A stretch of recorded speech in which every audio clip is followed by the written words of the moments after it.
My son sent me to prison for 2 years, blaming me for his wife's miscarriage. It was a crime I never committed. Every month they came to visit me behind the glass partitions, acting like a loving family. Every month I refused to see them. Today is the day of my release. They think they are picking up a broken old man who has lost his mind. They are wrong. The day of my release will be the very day they lose everything.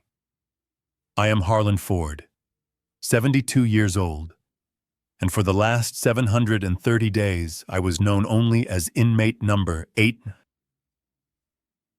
If you are listening to this and you have ever been betrayed by your own flesh and blood, hit that like button right now. Let me know in the comments which city you are watching from, because what I am about to tell you is not just a story. It is a warning. The sound of the heavy steel gate slamming shut behind me was the sweetest sound I had heard in decades. It was 8 in the morning, but the sky was a bruised purple. Rain was falling in sheets. Cold, sharp, real rain. Not the damp, moldy air of the cell block I had breathed for 2 years. I took a deep breath. It smelled of wet asphalt and diesel fumes. To me, it smelled like freedom. I looked down at my clothes.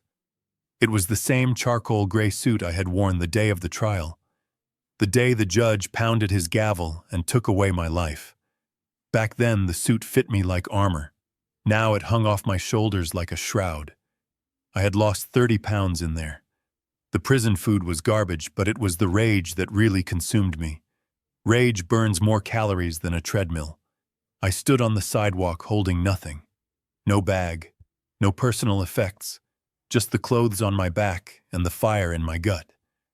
I saw them before they saw me. A sleek silver Bentley pulled up to the curb, splashing a puddle of dirty water onto my shoes. Subtle. Just like my son. The back door opened and Preston stepped out. My son. My only child. The boy I had taught to ride a bike. The man who had looked a judge in the eye and testified that I was a violent monster. He was wearing a Navy custom-made suit that probably cost more than the guard's annual salary. He adjusted his tie and flashed a smile. Not at me, but at the cameras. I had not noticed them at first. The paparazzi. 3 or 4 of them lurking near the parking lot entrance. Hired guns, no doubt tipped off by Tiffany. They wanted the photo op, the prodigal son forgiving the abusive father, a redemption arc for the company newsletter to keep the stock prices stable. Preston walked toward me. He opened his arms wide. To the world, through the lens of those cameras, it looked like a warm embrace. A son welcoming his father home. He pulled me in. I stood rigid like a statue carved from ice. I felt his hand clap my back. Hard. Too hard. He leaned in close, his cheek touching mine. His breath smelled of mint and expensive coffee. "Smile, Dad," he whispered. His voice was a hiss that the cameras could not pick up. "Do not look so miserable. The shareholders are watching. If the stock drops 1 point because you look like a convict, I will cut your commissary fund to 0. I did not flinch. I did not blink. I just stared straight ahead at the wet pavement. Then came Tiffany, my daughter-in-law, the mistress who became the wife, the woman who had orchestrated this entire nightmare. She stepped out of the car looking like she was walking a runway. Perfect blonde hair, perfect makeup, and in her arms a bundle wrapped in blue cashmere. She walked up to us, her heels clicking on the wet concrete. Her eyes were dry, but her face was contorted into a mask of practiced concern. "Look who is here, Harlan," she cooed. Her voice was like syrup laced with arsenic. "This is little Leo, your grandson. He has been waiting to meet you." She shoved the bundle into my face. I looked down. The baby was sleeping, innocent, unaware that he was being used as a prop in a sick play. I looked at the baby and then I looked at Tiffany. I saw the fear behind her layers of foundation. She held the baby out, expecting me to take him, expecting the photo of the repentant grandfather holding the new heir. I did not raise my hands. I kept them buried deep in my pockets. I looked right through her as if she were made of glass, as if she did not exist. I stepped to the side, bypassing her completely. The smile on her face faltered. The cameras clicked furiously, capturing the rejection. Preston stepped in front of me, blocking my path. His face turned red. "What are you doing?" he hissed through gritted teeth. "Get in the car. We have a dinner planned." I did not say a word. I simply walked around him. My eyes were fixed on a beat-up black Ford sedan parked 50 yards away. Leaning against it was a man holding a black umbrella. Garrett, my lawyer, my only friend. He was not wearing a flashy suit. He looked tired, but he was there. Loyalty is rare these days. Rarer than gold. I heard Preston's footsteps splashing behind me. He grabbed my arm. His grip was weak, soft hands. Hands that had never done a day of real work in their life. "Dad." "Stop making a scene," Preston growled. "You are embarrassing us. Get in the Bentley." I stopped. I turned my head slowly and looked at his hand on my sleeve. I did not speak. I just looked. The intensity of my glare made him recoil. He let go of my arm as if it were burning hot. I turned back and continued walking toward the Ford. Garrett opened the back door for me. I slid onto the cracked leather seat. It smelled of old tobacco and paper. It smelled like safety. As Garrett closed the door, I heard Preston screaming. He had lost his composure. The mask had slipped. "You are crazy, old man," he yelled, his voice cracking. "You have nowhere to go. The house is mine. The company is mine. You have nothing. Do you hear me? You are homeless." I watched through the rain-streaked window as he stood there in his expensive suit, getting soaked to the bone. Tiffany was pulling at his arm, trying to hide her face from the cameras. I sat back and closed my eyes. "I am not homeless," I whispered to myself as the engine roared to life. "I am just on a business trip, and I am coming to take it all back." The interior of the black Ford sedan smelled exactly as I remembered. It was a mix of old leather peppermint and the faint, dusty scent of legal briefs that had been sitting in the back seat for too long. Garrett Hale did not say a word as he pulled away from the curb. He navigated the car through the heavy rain, his knuckles white as he gripped the steering wheel. I watched the side mirror. The silver Bentley and the crowd of reporters shrank into the distance until they were nothing but a gray blur against the prison walls. For the first time in 2 years, the air I breathed did not smell of industrial disinfectant and despair. Garrett cleared his throat. He looked older. The lines around his eyes were deeper, and his hair, which had been salt and pepper when I went in, was now almost entirely white. I knew that look. It was the look of a man who had been holding back an avalanche with a plastic spoon. "You look terrible," Harlan Garrett said, his eyes flicking to the rearview mirror. "I feel fantastic," I lied. My body was aching, and the suit felt like it was hanging off a skeleton, but my mind was sharper than it had been in decades. Prison does that to you. It strips away the distractions. No golf games, no board meetings, no charity galas. Just time. Time to think. Time to hate. Time to plan. "Tell me the damage," I said, cutting straight to the point. Garrett sighed. He reached into his briefcase on the passenger seat and pulled out a thick manila folder. He handed it back to me without turning around. "It is bad," he said softly. "Worse than we thought." I opened the folder. The pages were covered in red ink. I scanned the lines, my finger tracing the list of assets that were no longer mine. The lake house in Michigan was gone. Sold 6 months ago for half its market value. My collection of vintage watches pieces I had spent 40 years acquiring auctioned off to pay for what Preston called operational expenses. The trust fund I had set up for the employees' pension plan was drained. "He is bleeding the beast dry," Garrett said. "He sold the logistics fleet in the Southern District. He outsourced the trucking to a third-party vendor. A vendor, I might add, that is owned by one of Tiffany's cousins. I felt a cold rage settle in my chest, but I did not let it show. I turned the page. "What about the headquarters?" I asked. "The building downtown." "That is the only thing left," Garrett replied. "The crown jewel. He tried to sell it last month to a developer from Dubai, but the zoning laws you put in place 20 years ago made it difficult. He could not find a buyer who wanted to deal with the historic preservation restrictions." "Good," I whispered. "At least he is incompetent." Garrett hesitated. The car slowed down as we approached a red light. The rain drummed rhythmically against the roof. "There is something else," Harlan Garrett said, and his voice trembled slightly. "Something I found out 3 days ago. Preston was desperate. The crypto market crashed last week. He lost millions of the company's operating cash. He needed liquidity fast to cover the payroll and keep the creditors at bay." I closed the folder. I knew where this was going. "Who did he borrow from?" I asked. "He went to a private equity firm," Garrett said. "A shadow lender called Nemesis Corporation. They are sharks, Harlan. The worst kind. They specialize in distressed assets. They gave him a bridge loan of $12 million. The interest rate is predatory. It is practically criminal." I looked out the window. The city was passing by gray and wet, and the collateral I asked, though, I already knew the answer. Garrett gripped the wheel tighter. "Control," he said. "He pledged his executive voting rights.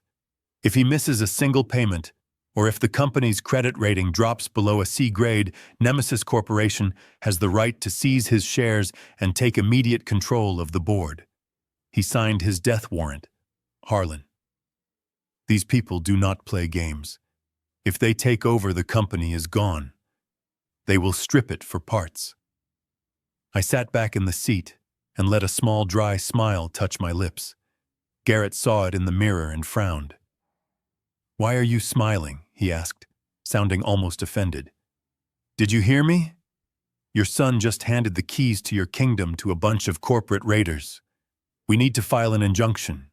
We need to find a way to pay off that loan before the first payment is due next week." I chuckled. It was a rough, rusty sound. "We will do no such thing," I said. Garrett slammed on the brakes as the light turned red. He turned around in his seat to face me, shock written all over his face. "Are you insane?" he demanded. "If Nemesis takes over, you lose everything too. Your legacy. The company you built from the ground up with a single truck. It will be gone." I leaned forward, resting my arms on the front seat. "Garrett," I said quietly, "who do you think owns Nemesis Corporation?" Garrett stared at me. He blinked, confused. "I do not know," he stammered. "It is a shell company registered in the Cayman Islands. The paperwork is buried under layers of anonymity. It is impossible to trace." "Not impossible," I said. "Just difficult." I reached into my pocket and pulled out a small crumpled piece of paper. It was a receipt from the prison commissary, but on the back I had written a series of numbers, account numbers. "2 years is a long time, Garrett," I said. "You brought me books, you brought me legal pads, but you also brought me access. Do you remember the forensic accountant you hired for me? The one you thought was just reviewing my appeal case?" Garrett's eyes widened. "I had him set up Nemesis Corporation 6 months ago," I continued. "I liquidated my offshore accounts, the ones Preston did not know about. The emergency fund Beatrice and I saved for a rainy day. It seems it is raining today." "You," Garrett whispered. "You are Nemesis." I nodded. "I am the shark, Garrett. I lent my son the rope he is going to use to hang himself. He thinks he borrowed money from a faceless corporation. He has no idea he borrowed it from the father he betrayed." Garrett slumped back into his seat. He let out a long, shaky breath. He looked terrified, and for a moment I felt a twinge of guilt, but only a twinge. So Garrett said, his voice barely audible, We own the debt. We control the loan. We can call it in right now. We can walk into that boardroom tomorrow and tell him he is finished. I shook my head. No, I said, not yet. Why not? Garrett asked. Why wait? Because pain is a teacher, I said, looking back out at the rain. And Preston has not learned his lesson yet. If I strike now, he will play the victim. He will say he was just having a bad quarter. He will say the market was against him. He needs to believe he is safe. He needs to think the money from Nemesis saved him. I paused, watching a drop of water trace a path down the glass. Let him spend the money, I said. Let him buy Tiffany another diamond necklace. Let him think he has won. Let him climb higher, Garrett. Because the fall only kills you if you fall from a great height. When he feels untouchable, when his arrogance is at its peak, that is when we trigger the default clause. That is when I take it all back. Garrett turned back to the steering wheel. The light turned green. He put the car in gear, but his hands were shaking slightly. You are a scary man, Harlan, he said. I was a good man, once I replied. But good men do not survive in prison, and they certainly do not survive in this family. I sat back, closing my eyes, visualizing the look on Preston's face when the hammer finally fell. It would be beautiful. It would be tragic. But it had to be done. A surgeon does not apologize for cutting open a patient to remove a tumor. And Preston, my own son, had become a tumor that was killing my legacy. Where to? Garrett asked, his voice returning to its professional tone. I opened my eyes. The fire in my gut was burning hotter than ever. Take me home, I said. Take me to the mansion. I want to see what they have done to my house, and I want them to see that the ghost has returned to haunt them. Garrett nodded and merged onto the highway. The wipers slapped back and forth, a metronome counting down the moments until the war began. I was not just an ex-con anymore. I was Nemesis, and Judgment Day was coming. The iron gates of Ford Manor rose up before us like the teeth of a giant beast. I had installed these gates 30 years ago to keep the world out, to protect my family. But as Garrett stopped the car in front of the call box, I realized the beast was now guarding the monsters inside from me. The rain was still falling harder now, drumming a relentless rhythm against the roof of the sedan. I looked up at the stone pillars. My initials, HF, were still etched into the granite, but I knew that inside that compound, my name had been scrubbed from existence. Garrett rolled down the window. The cold air rushed in. He pressed the intercom button. Silence. He pressed it again. Static crackled, followed by a voice I did not recognize. A hired goon. Private security. State your business, the voice barked. This is Garrett Hale, legal counsel for Harlan Ford. Open the gate. There was a pause, heavy and deliberate. Then the voice returned, dripping with mockery. Mr. Ford does not live here anymore. We have strict orders, no trespassers. Turn around, or we will call the authorities. I felt a muscle in my jaw jump. I opened my door and stepped out into the rain. Garrett called after me, but I ignored him. I walked up to the pedestrian entrance, a smaller gate set into the wall. I placed my thumb on the biometric scanner. I had programmed this system myself. It was designed to recognize my print in less than a second. I pressed my thumb against the glass and waited for the familiar green light. Instead, a harsh red light flashed. Access denied. I pressed it again, harder. Access denied. They had deleted me. My own home, the place where I had raised my son, the place where I had nursed my wife through her final days, was rejecting me like a foreign virus. I stared at the red light, the rain dripping from my nose, and for a moment, the rage was so blinding, I wanted to tear the scanner off the wall with my bare hands. Then the sirens started. They were close. Too close. Tiffany must have called them the moment she saw our car turn onto the private road. She had been waiting for this. Watching from the window like a spider in a web. Blue and red lights flashed against the wet pavement as two patrol cars screeched to a halt behind Garrett's Ford. Doors flew open. 4 officers stepped out, hands hovering over their holsters. I turned slowly to face them. I knew the drill. I had learned it the hard way 2 years ago. Move slow. Keep your hands visible. Do not speak unless spoken to. Step away from the gate, the lead officer shouted. He was young, terrified, and dangerous. Put your hands in the air. Now. I raised my hands slowly.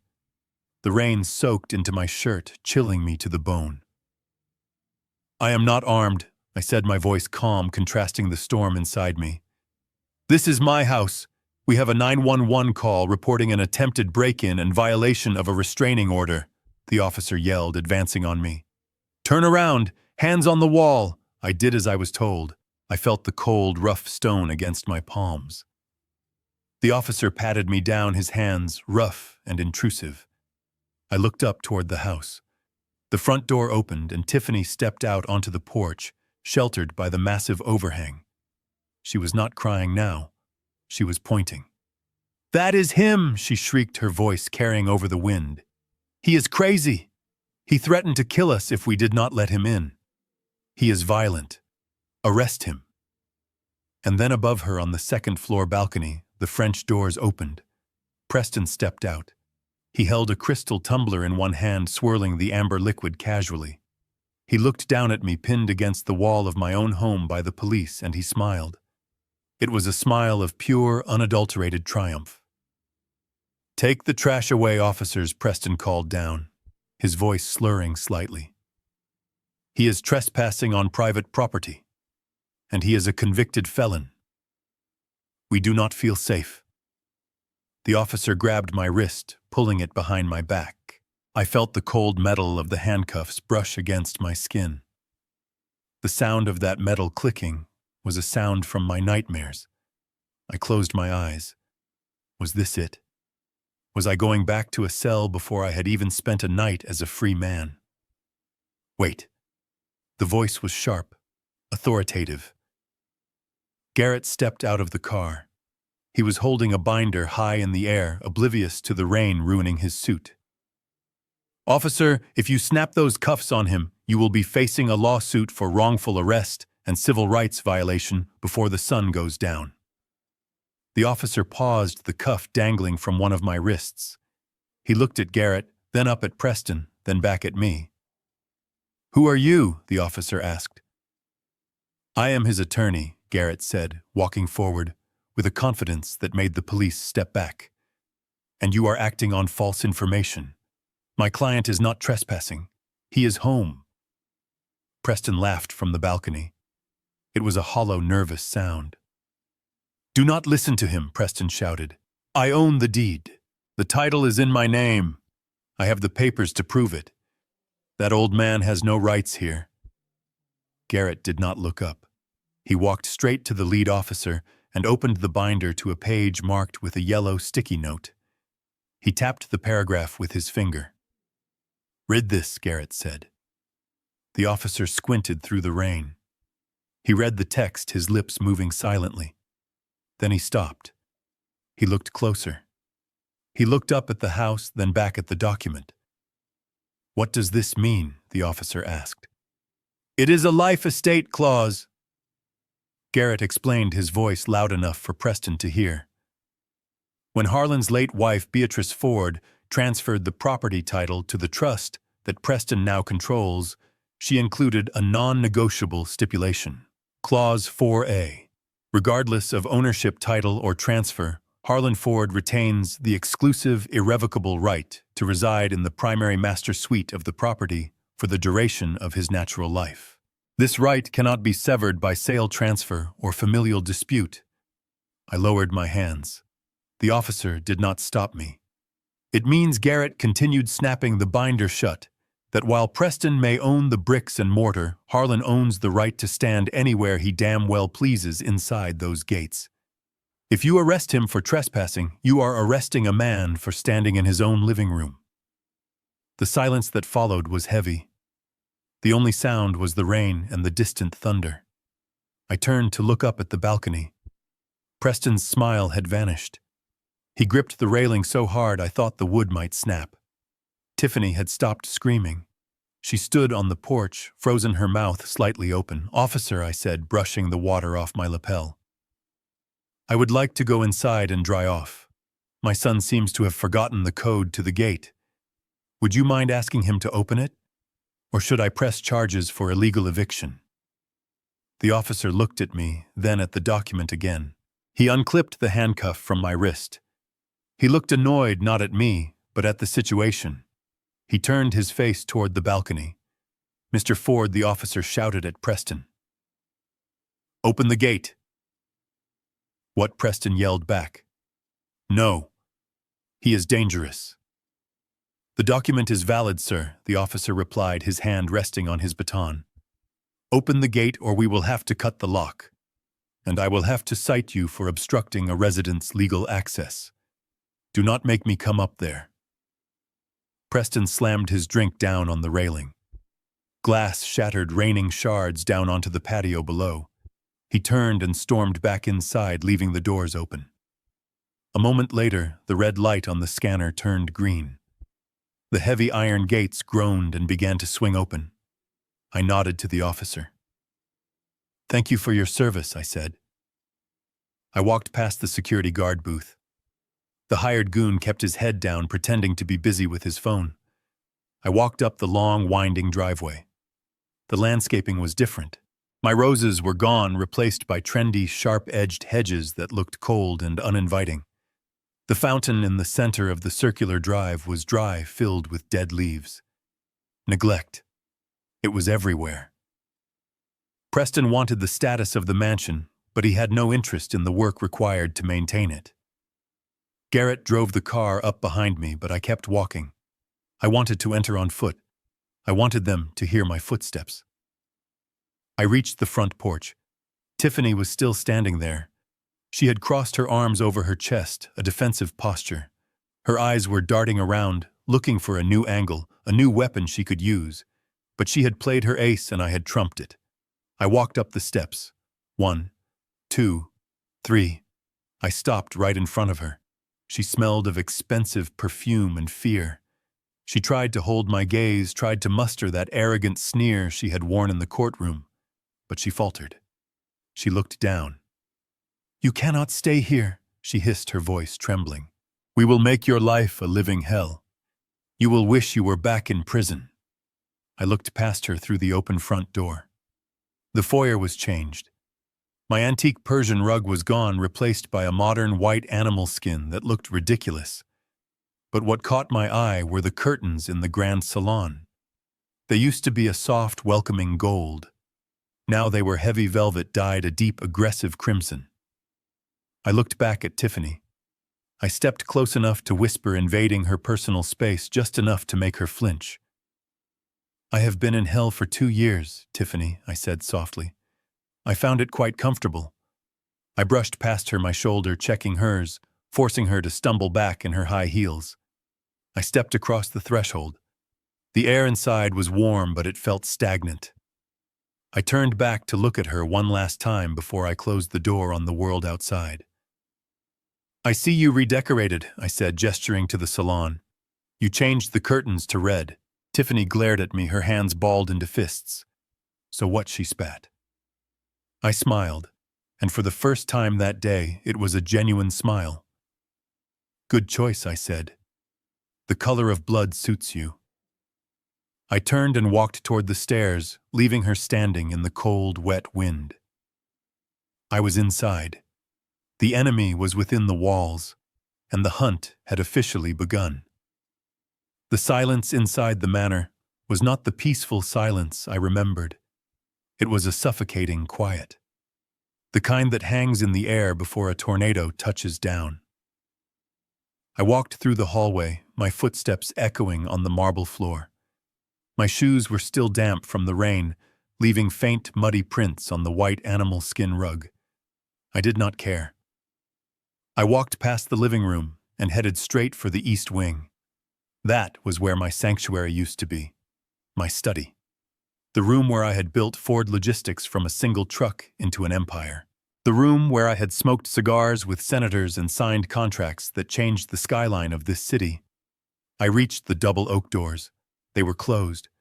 I reached out to turn the brass handle, expecting the familiar resistance of the heavy wood. But the door swung open effortlessly. Too light, too hollow. I stepped inside and stopped dead in my tracks. My breath hitched in my throat.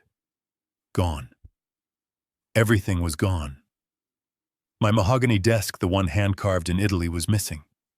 The walls, once lined with floor-to-ceiling bookshelves filled with first editions and legal encyclopedias, were stripped bare. They had been painted a jarring, clinical white. The smell of old paper and rich tobacco was replaced by the stinging scent of rubber and lemon disinfectant. Mirrors. They had covered the walls in mirrors. I stared at my reflection. A gaunt, gray-haired man in an ill-fitting suit standing in the middle of a nightmare. Where my leather armchair used to sit there was now a high-tech treadmill. Where I used to review quarterly reports, there was a rack of dumbbells and a yoga mat. They had turned my war room into a gym. Tiffany's gym. I saw a pink towel thrown carelessly over a bench press. I walked over and picked it up. It smelled of her perfume. Sickeningly sweet. I dropped it on the floor and wiped my hand on my pants. I felt a burning sensation in my chest, a pressure building behind my eyes. It was not just disrespect. It was erasure. They were trying to scrub me out of the history of this house. I turned away from the mirrors. I could not bear to look at what I had become in this room that used to define my power. I needed to find my things, my books, my papers, but most importantly, Beatrice. Beatrice's portrait. It had hung above the fireplace for 20 years, an oil painting commissioned for our 30th anniversary. She was wearing her favorite blue dress, smiling that soft, knowing smile that used to calm my worst storms. I looked at the fireplace. The space above the mantel was empty, just a white void. Panic, cold and sharp, pierced through my anger. I ran out of the room. I moved faster than I had in years, ignoring the ache in my knees. I headed for the back of the house, past the kitchen, to the servants' quarters and the storage rooms. If they had thrown my life away, this is where the debris would have landed. I tore open the door to the maintenance closet. It was dark and smelled of mildew and damp earth. I fumbled for the light switch. A single naked bulb flickered to life, casting long, dancing shadows against the clutter. And there it was. Piled in a corner like garbage were boxes of my files, my awards. The key to the city I received 10 years ago was lying face down in a puddle of water leaking from a rusty pipe. But I did not care about the key. I dug through the pile, tossing aside plaques and trophies. Then I saw the corner of a gold frame. I pulled it out. My hands were trembling. It was Beatrice, but the canvas was torn. A long scratch ran across her cheek, likely from being dragged across the floor. The bottom of the frame was waterlogged, the wood swollen and rotting. Mold was starting to bloom on the corner of her blue dress. I sank to my knees on the cold, concrete floor. I pulled a handkerchief from my pocket and frantically tried to wipe away the dirt and the mold. "I am sorry," I whispered, my voice cracking in the empty room. "I am so sorry, B. I should have been here. I should have protected you." I held the frame against my chest, rocking back and forth. The rage that had been a fire was now turning into ice, solid, unbreakable. They could take my money. They could take my company. But to treat the memory of the woman who built this home with them like trash, that was not a mistake. That was a declaration of war. I stayed there for a long time, cleaning every inch of the frame until it was as clean as I could make it. I stood up, composing myself. I adjusted my tie. I picked up the portrait and walked back towards the main house. I would not leave her in the dark. She was coming back to the light. I carried the painting into the main living room. I placed it carefully on a side table, leaning it against the wall. I was just brushing a speck of dust from the glass when I heard footsteps behind me. heavy, arrogant. Well, look who is making himself at home. I turned slowly. Preston was standing in the doorway. He had changed out of his suit into casual clothes, designer jeans and a polo shirt that was too tight around the middle. He held a glass of whiskey in one hand. I did not answer him. I just stood in front of the portrait, shielding it. Preston walked into the room, his eyes scanning the space until they landed on the painting. He scoffed. "I thought we threw that old thing out," he said, taking a sip of his drink. "It really clashes with the new decor. Tiffany hates it. It is depressing." "It is your mother," I said, my voice low and steady. "It is a dusty old picture," Preston countered, waving his hand dismissively. "But fine. Keep it in your room. Just keep it out of sight. We have guests coming tonight. Important people. Investors. I do not want them seeing my father acting like a senile janitor carrying trash around the house."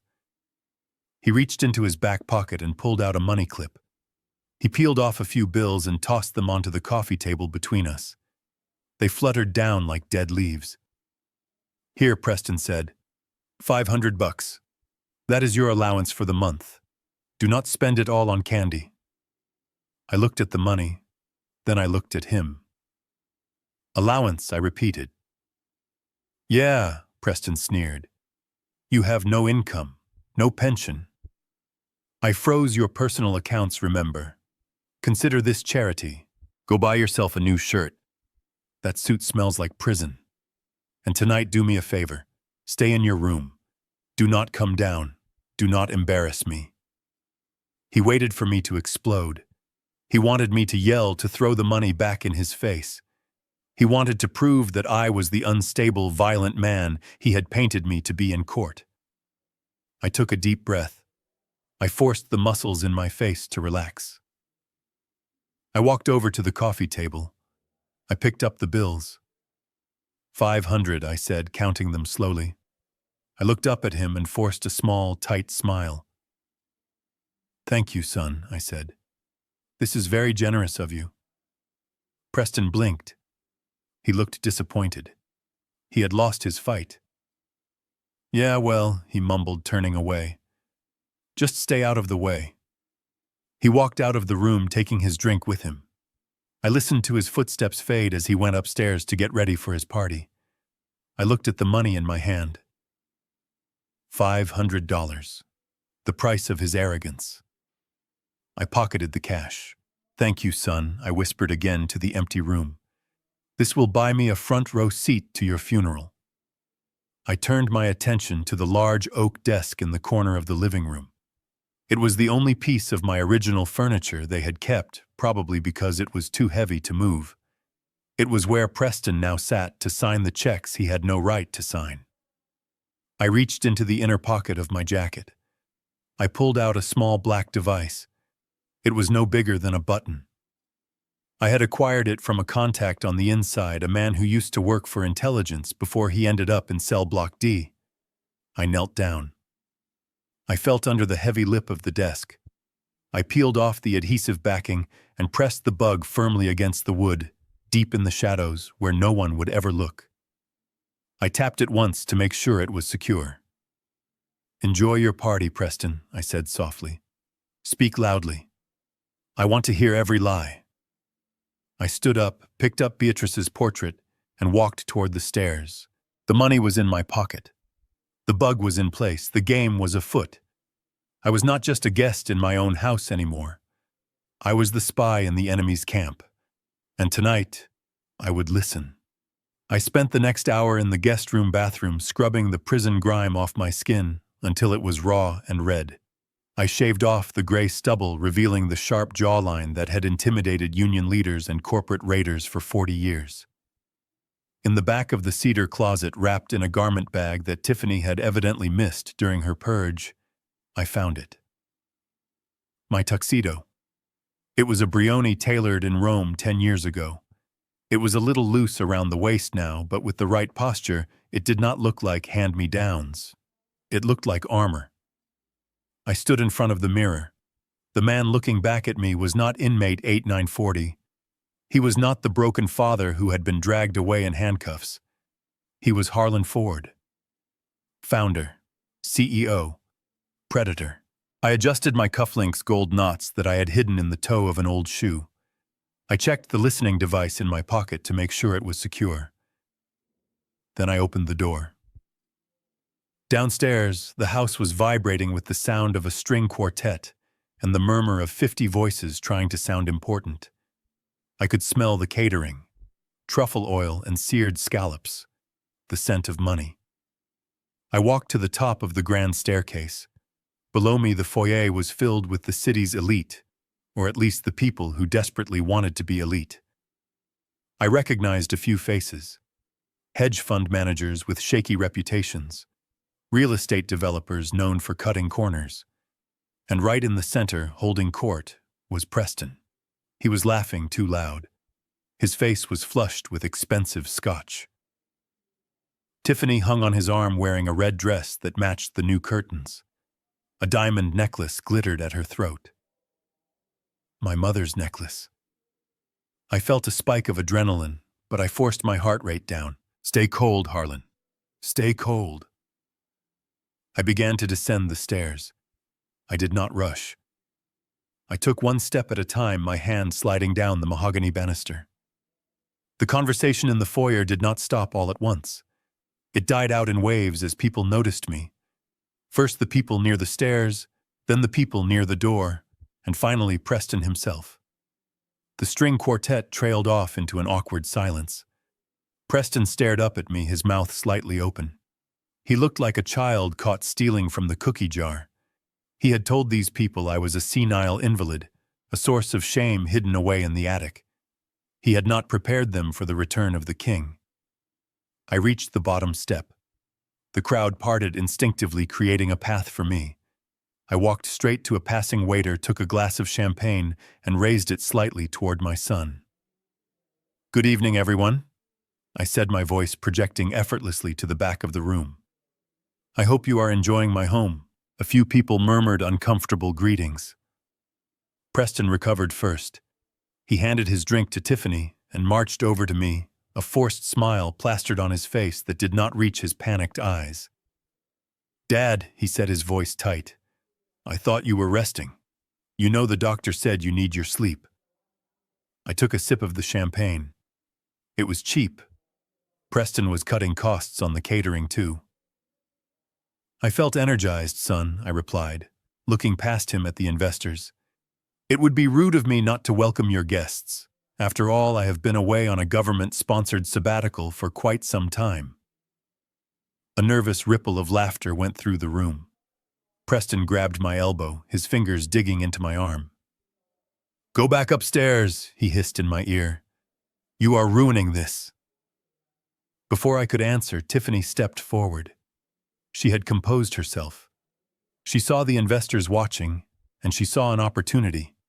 She released Preston's arm and walked toward me with a look of exaggerated pity. She placed a hand on my chest, her fingers splayed like a spider. "Oh, Harlan," she sighed, loud enough for everyone to hear. "It is so brave of you to come down. We were just telling everyone how much you have struggled since the incident." She let the word hang in the air. The incident. The code word for the lie that had sent me to prison. The room went deadly silent. The investors leaned in, hungry for the gossip. Tiffany turned to the crowd, her eyes shimmering with fake tears. "You all know the tragedy our family faced," she said, her voice trembling perfectly. "When I lost the baby. It was a dark time. And poor Harlan here. His mind just snapped. He did not mean to hurt me. We know that now.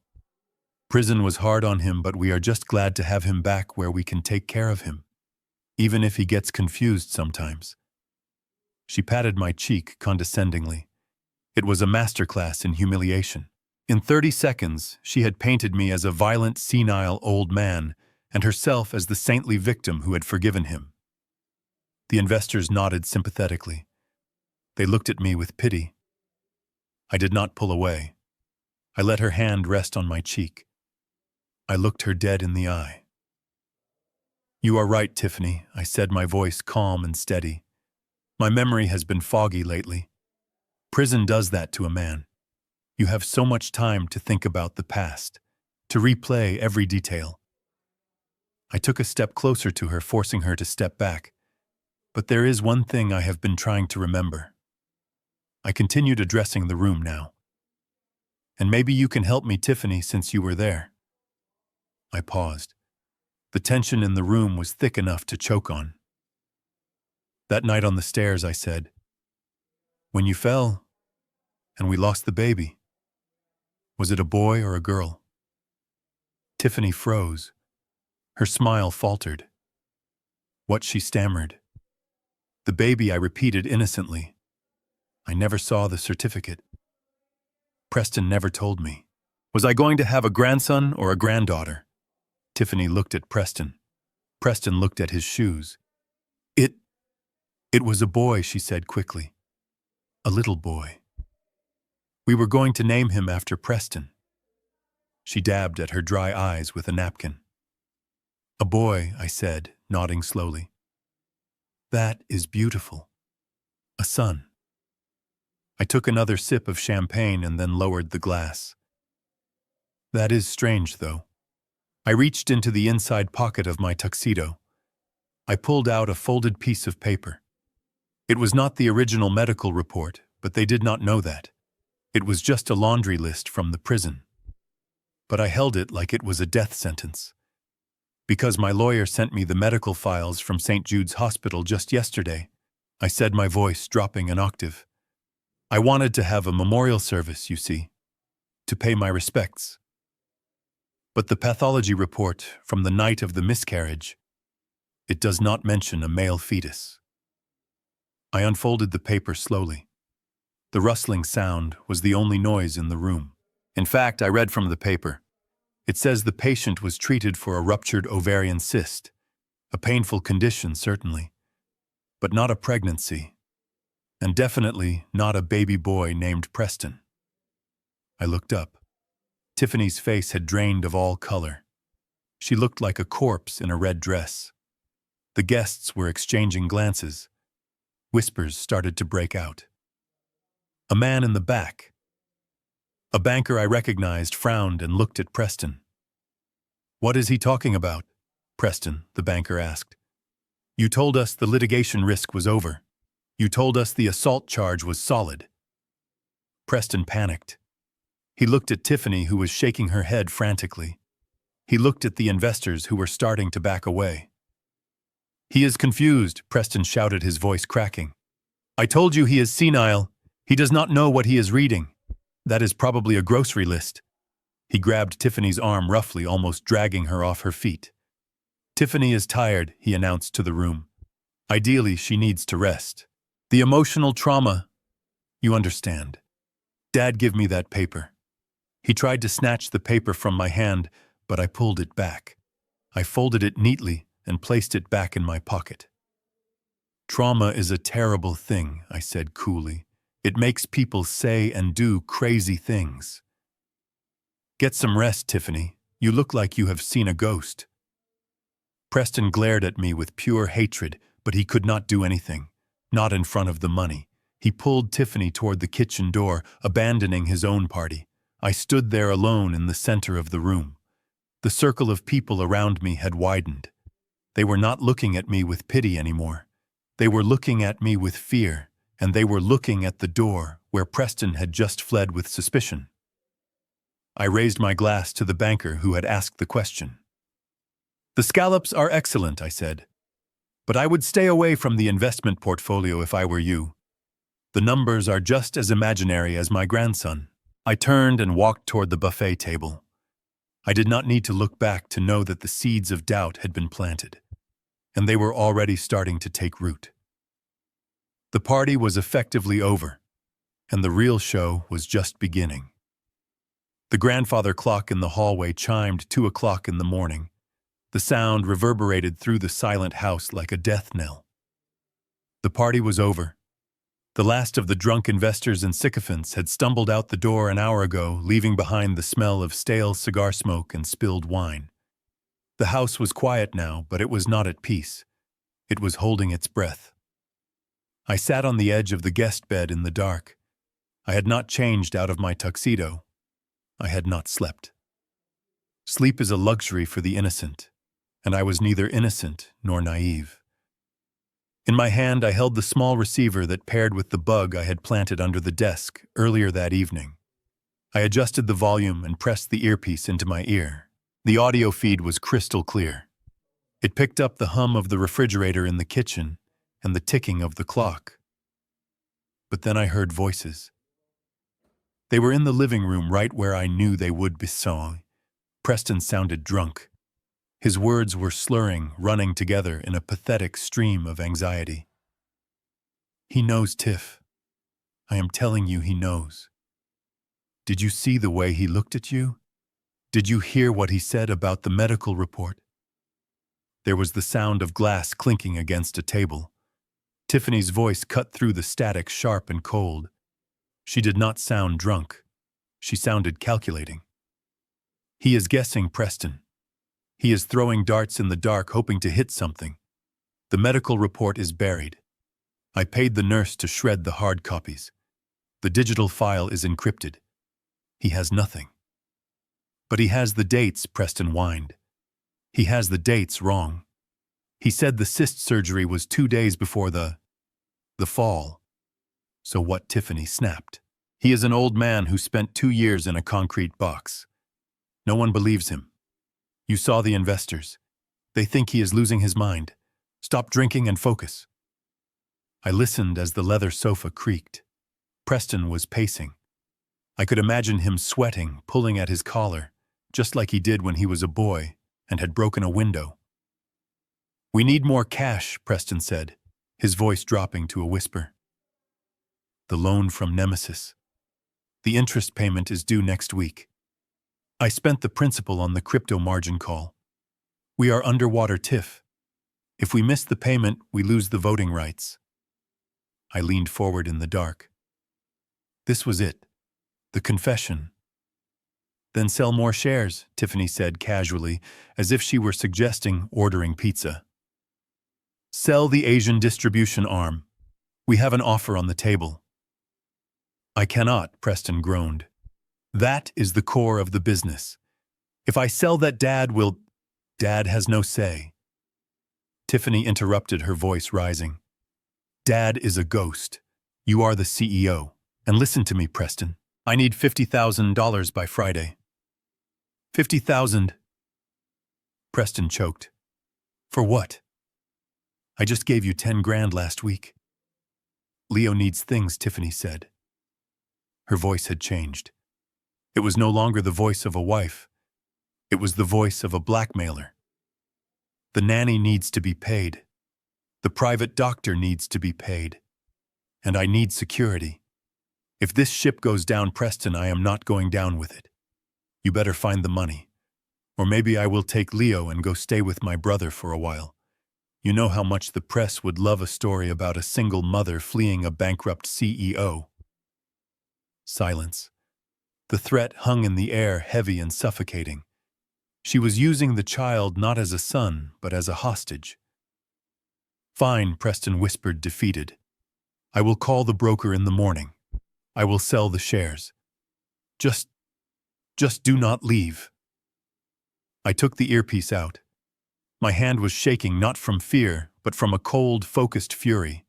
They were going to dismantle my life's work to pay for her greed and his incompetence. I stood up. The floorboards were cold under my bare feet. I had heard enough. It was time to stop being a listener and start being a hunter. I opened the bedroom door. The hallway was pitched in darkness. The only light came from the moon filtering through the high windows, casting long, skeletal shadows across the floor.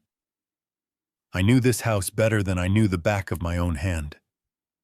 I knew which floorboards creaked. I knew which doors drifted open if they were not latched. I moved silently, a phantom in my own home. I reached the top of the stairs and looked down into the foyer. It was empty. The living room was dark. Preston must have passed out on the sofa or stumbled up the back stairs. But then I saw it. A faint beam of light flickering in the hallway that led to my old study. Someone was there. I descended the stairs, my weight shifting effortlessly, avoiding the center of the steps where the wood was old. I reached the ground floor and pressed my back against the wall. I waited. I listened. Click, click, click. Beep. The sound of a keypad. I moved closer. The door to the study was slightly ajar. I peered through the crack. The beam of a flashlight cut through the gloom, illuminating the far wall. The mirrors that lined the room reflected the light, creating a disorienting maze of beams. But in the center of it all was Tiffany. She was kneeling in front of the wall where Beatrice's portrait usually hung. But she had moved the painting. Behind it, revealed in the wall, was my private safe. The one I had installed 30 years ago. The one that held not money, but secrets, deeds, original incorporation papers, and the physical evidence of my private investigations. She was punching numbers into the keypad frantically. 1980, beep, error, 1985, beep, error. Damn it, she hissed under her breath. She hit the safe with the palm of her hand. Come on, you old fool, what is the code? She was trying my birth year. She was trying Preston's birth year. She thought I was sentimental. She thought I was predictable. I watched her for a moment. She looked desperate. Her hair was messy, the red dress rumpled. The mask of the perfect socialite had slipped completely, revealing the common thief underneath. She punched in another code. 2021. The year I went to prison. Beep, error. The red light on the safe blinked, mocking her. System locked. Wait 5 minutes. She let out a low growl of frustration and rested her forehead against the cold steel of the safe door. It is not going to open, Tiffany, I said. My voice was low, hardly more than a whisper, but in the silence of the room it sounded like a gunshot.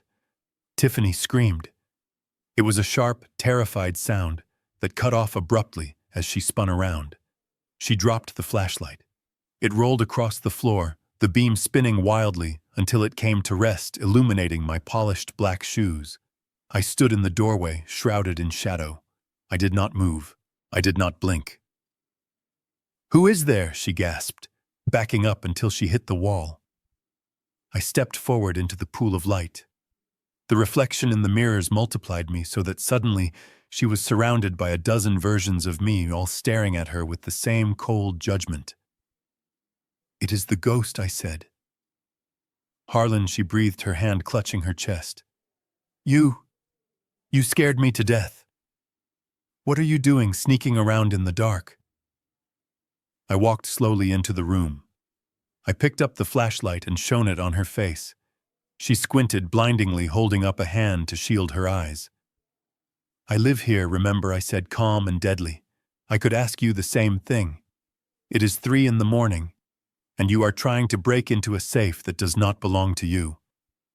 I was looking for my earrings, she lied quickly, her eyes darting around the room. I think I left them in here when I was working out. I thought maybe I put them in the safe for safekeeping. I laughed. A dry, humorless sound. You do not know the code, Tiffany, I said. You never did. And even if you did, that safe is empty of what you are looking for.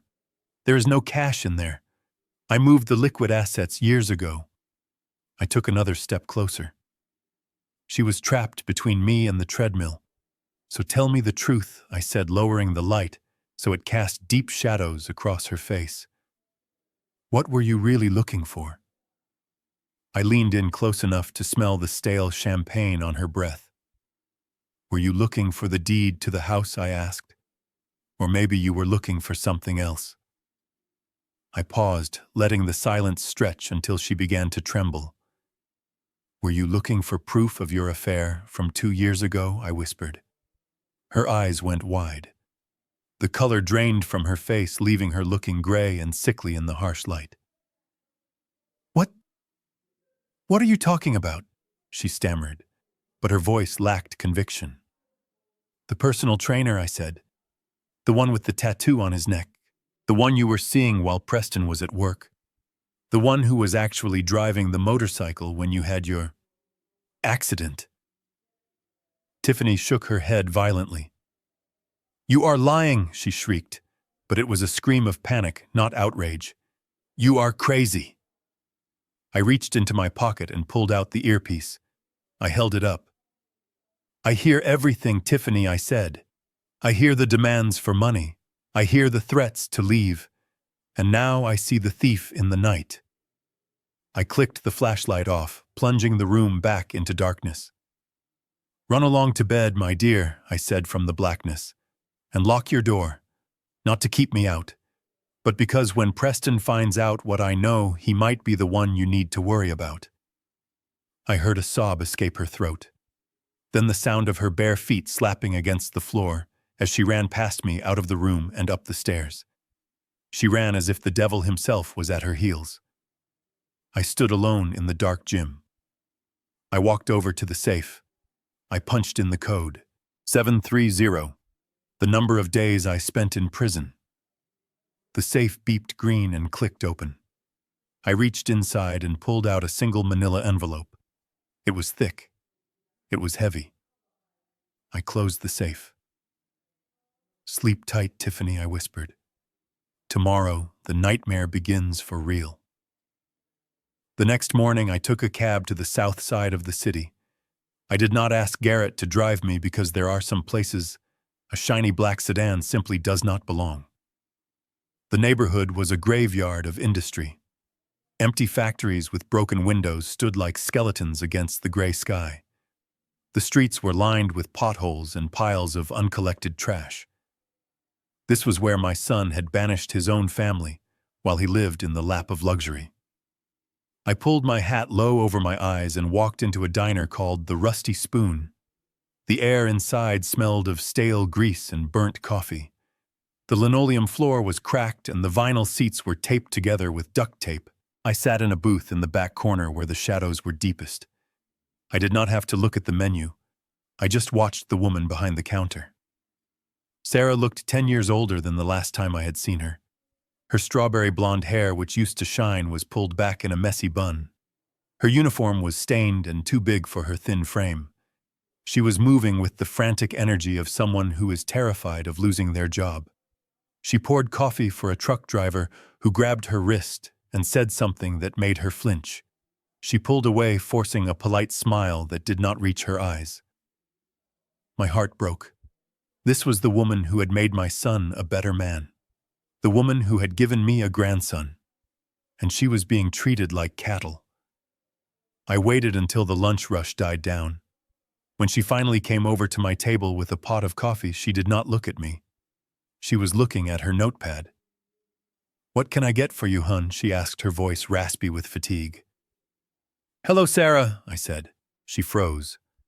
The pot of coffee trembled in her hand, splashing a few hot drops onto the table. She looked up slowly, and when her eyes met mine, I saw pure, unadulterated terror. She took a step back, clutching the pot like a weapon. "Harlan," she whispered. "Oh, God. Please. I do not have any money." She thought I was there to hurt her. She thought I was the monster Preston had told the world I was. "Sit down, Sarah," I said softly, gesturing to the seat opposite me. "Please. I am not here to hurt you." She looked around the diner, checking if her manager was watching. Then she slid into the booth, sitting on the edge of the seat, ready to run. "They said you were in prison," she said, her hands shaking on the table. "They said you would never get out." "I was released yesterday," I said. "And the first thing I wanted to do was see you. And the boy. How is Danny?" At the mention of her son, her expression hardened. She leaned forward, her protective instinct overriding her fear. "Stay away from him," she hissed. "Preston made it very clear. If I try to contact the family, or if I let you near Danny, he will cut off the alimony. He will take full custody. He told me you are dangerous, Harlan. He told me what you did to Tiffany." I reached across the table and placed my hand over hers. She tried to pull away, but I held firm, My grip was gentle but solid. I did not touch Tiffany, I said, looking deep into her eyes. I never touched her. And I know you did not cheat on Preston either. Sarah's eyes filled with tears. She slumped back against the booth, the fight draining out of her. It does not matter what is true, she said, wiping her eyes with a rough paper napkin. It only matters what they can prove. Tiffany is smart, Harlan. Evil, but smart. She hired that actor. She set up the hotel room. She called me there saying it was a catering emergency for Preston's company. When I walked in, that man grabbed me and the photographer jumped out of the closet. She looked out the window at the bleak street outside. Preston did not even ask for an explanation. She continued, her voice bitter. He had the divorce papers ready the next morning. He kicked us out with nothing. He said Danny probably was not even his. He cut off my credit cards. He blocked my number. We lived in a shelter for 3 months, Harlan. A shelter. While he was buying Tiffany a Porsche. I felt the rage rising again, hot and familiar. But I pushed it down. Rage is useless unless it is focused. I know, Sarah, I said. I know everything. I know about the fake miscarriage. I know about the embezzlement. And I know that Danny is the only true heir to the Ford name. Sarah looked at me sadly. So what she said? You are just an old man with a criminal record. And I am a waitress living in a 1-bedroom apartment with rats in the walls. We cannot fight them, Harlan. They have lawyers. They have money. If we try, they will crush us. Please, just go. Leave us alone before Preston finds out you were here. She started to slide out of the booth. I am not asking you to fight Sarah, I said. She stopped. I reached into my jacket pocket. I did not pull out a weapon. I pulled out the file. The Nemesis file. I slid it across the sticky table. Open it, I commanded. Sarah hesitated, then opened the folder. She looked at the documents. She saw the loan agreement. She saw the default clauses. She saw the name of the holding company. Nemesis Corp. I do not understand, she said, looking up at me confused. What is this? This is the end of Preston Ford, I said. I leaned in closer, lowering my voice. I am Nemesis Sarah. I own the debt. I own the mortgage on the mansion. I own the company's operating capital. I own them. Her eyes went wide as she processed what I was saying. You lent him the money, she stammered. I gave him the shovel I corrected, and he dug his own grave. But I need one thing to bury him. I need a witness. I pointed to the documents in her hand. I can take his money, I said. I can take his house. But I need you to help me take his freedom. I need you to testify about the setup. I need you to tell the judge exactly how Tiffany orchestrated the divorce. I have the medical records proving her miscarriage was a lie. If we combine that with your testimony, we can prove a pattern of fraud. We can put them where they belong. Sarah looked down at her hands. They were red and chapped from scrubbing tables. I am scared, Harlan, she whispered. Preston threatened me. He said he would make sure I never work in this town again. I reached into my pocket again. This time I pulled out a check. I had written it that morning from the Nemesis operating account. It was for $50,000. This is for you, I said, sliding it on top of the file. It is a consulting fee. Use it to get a decent apartment. Get Danny some new clothes. Quit this job today.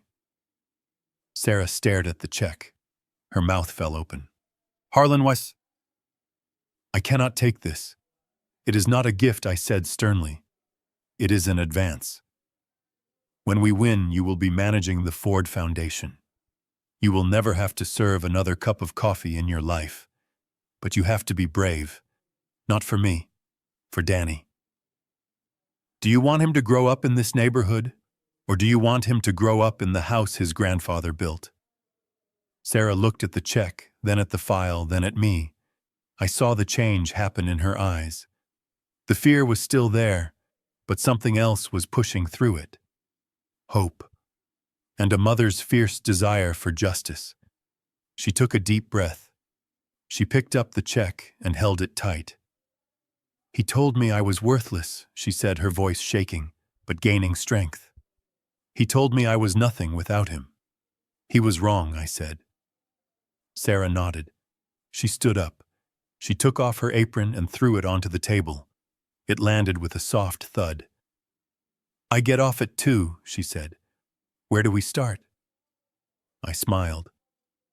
"We start by getting you a lawyer," I said, "and then we start the fire." I watched her walk behind the counter and tell her manager she was quitting. For the first time in 2 years, I felt a genuine warmth in my chest.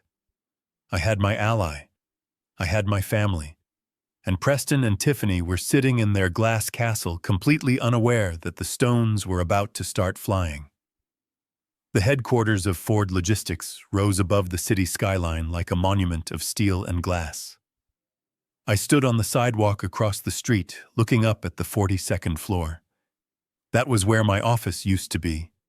That was where I had signed the papers to buy my first fleet of trucks. And that was where my son was currently sitting, preparing to sell the last piece of my soul to a consortium of foreign investors who only cared about stripping the assets and firing the American workforce. I adjusted my tie in the reflection of the glass doors. I was not wearing the loose suit from yesterday. I was wearing a charcoal pinstripe tailored to perfection. It was old, but it commanded respect. I walked toward the revolving doors. My heart was pounding not with fear, but with the rhythm of a war drum. The lobby smelled the same, lemon polish and filtered air. The receptionist was new. She was young, and she looked at me with a mixture of confusion and recognition. She reached for the phone, probably to warn Preston, but I held up a hand. I did not stop walking. I headed straight for the security turnstiles. Standing there was Sam. He was the head of security. A big man with shoulders like a linebacker and a heart of gold. I had paid for his daughter's knee surgery 10 years ago. He looked at me and his face softened. He glanced at the monitor where a memo with my face on it was undoubtedly pinned under the title "Do Not Admit." Sam stepped forward, blocking my path. To anyone watching on the cameras, it looked like he was doing his job. He leaned in close, his hand resting on his belt. "Mr. Ford," he rumbled, his voice low, "they told me to call the police if you showed up. They said you were dangerous." I looked Sam in the eye. "Do I look dangerous, Sam?" I asked. He smiled a small, sad smile. "You look like the boss to me," he whispered. He reached into his pocket and pulled out a keycard. He swiped it on the sensor for me. The gate beeped green and opened. "Give them hell, sir," Sam said, stepping aside. I nodded my thanks and walked to the private elevator. The doors slid shut, cocooning me in silence. As the numbers above the door climbed higher, 20, 30, I felt the weight of the last 2 years falling away. I was rising. I was returning. The elevator chimed at the 42nd floor. The doors opened directly into the executive lobby. The boardroom was straight ahead. The double glass doors were frosted, but I could see the silhouettes of the people inside. I could hear Preston's voice. It was high-pitched and fast, the voice of a man trying to sell a drowning horse. I walked up to the doors. I did not knock. I pushed them open with both hands and stepped inside. The room went silent instantly. There were 12 people sitting around the massive oval table. 6 of them were the foreign investors, men in expensive suits with unreadable expressions. 4 were the remaining board members, cronies Preston had appointed. And at the head of the table stood Preston. He was pointing at a graph on the projection screen that showed a projected profit from the liquidation. He froze, his hand still in the air. He looked at me as if he were seeing a ghost. "Security!" he shouted, his voice cracking. "How did you get in here?"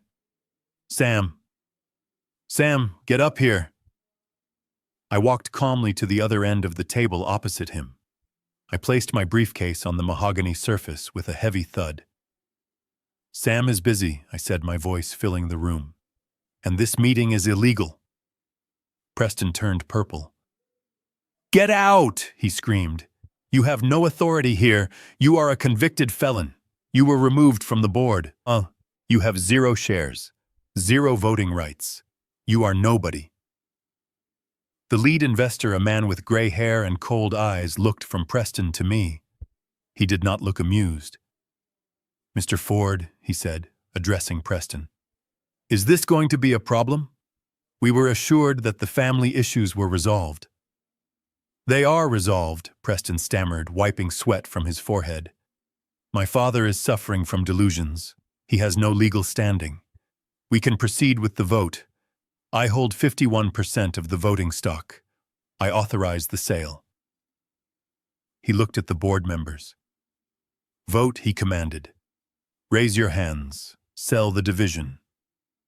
I reached into my briefcase. "Before you raise your hands," I said loud enough to stop them, "you might want to check your math, Preston." I pulled out a stack of papers. They were not crisp legal documents drafted by a high-priced firm. They were crinkled. Some had coffee stains. Some were handwritten. "You are right," I continued. "I do not have any shares. You stole them all, but you forgot about the employee stock ownership plan." Preston laughed nervously. "The ESOP," he scoffed. "Those represent tiny fractions. The drivers, the mechanics, the secretaries. They have no power. They are irrelevant." I spread the papers out on the table, fanning them like a deck of cards. "You are wrong, son," I said. "They are the company. And for the last 24 hours, while you were planning your gala and buying your wife jewelry, I was visiting them. I went to the break rooms. I went to the loading docks. I went to the mechanic shops. I picked up one of the sheets. This is a proxy form signed by Dave Miller, the head mechanic. He has been fixing our trucks for 30 years. This one is from Mrs. Higgins, your old executive assistant, whom you fired last month. This one is from the entire union chapter of the Northeast Division." I looked at the investors. These people own shares. Small shares, yes. But when you add them all up, they amount to 15% of the total voting stock. And guess what? They all signed their voting rights over to me for this meeting. Preston's face went pale. He began to do the mental math. If he had sold 40% to pay his debts, and he needed a supermajority to authorize a sale of this magnitude, my 15% was a brick wall. "I hold the proxy for 15% of this company," I announced. "And on behalf of the men and women who actually built this business, I vote no." The room was deathly quiet. The lead investor closed his folder. He stood up. "Mr. Ford," he said to Preston, "it seems you do not have the authorization you claimed. We do not do business with liars." He signaled to his team. They stood up in unison and walked out of the room. They did not even look at Preston as they passed him. The door clicked shut behind them. Preston stood there trembling. His big deal was dead. His liquidity was gone. The investors had walked. He looked at me with eyes full of madness. He grabbed a heavy crystal water glass from the table. "You old bastard!" he screamed. He hurled the glass across the room. It missed my head by inches and shattered against the wall behind me, exploding into 1,000 shards. Water dripped down the expensive wallpaper like tears. "You ruined it!" Preston shrieked. "That was $12 million. That was our lifeline. Do you know what you have done? You have killed us. You want us to starve. Is that it?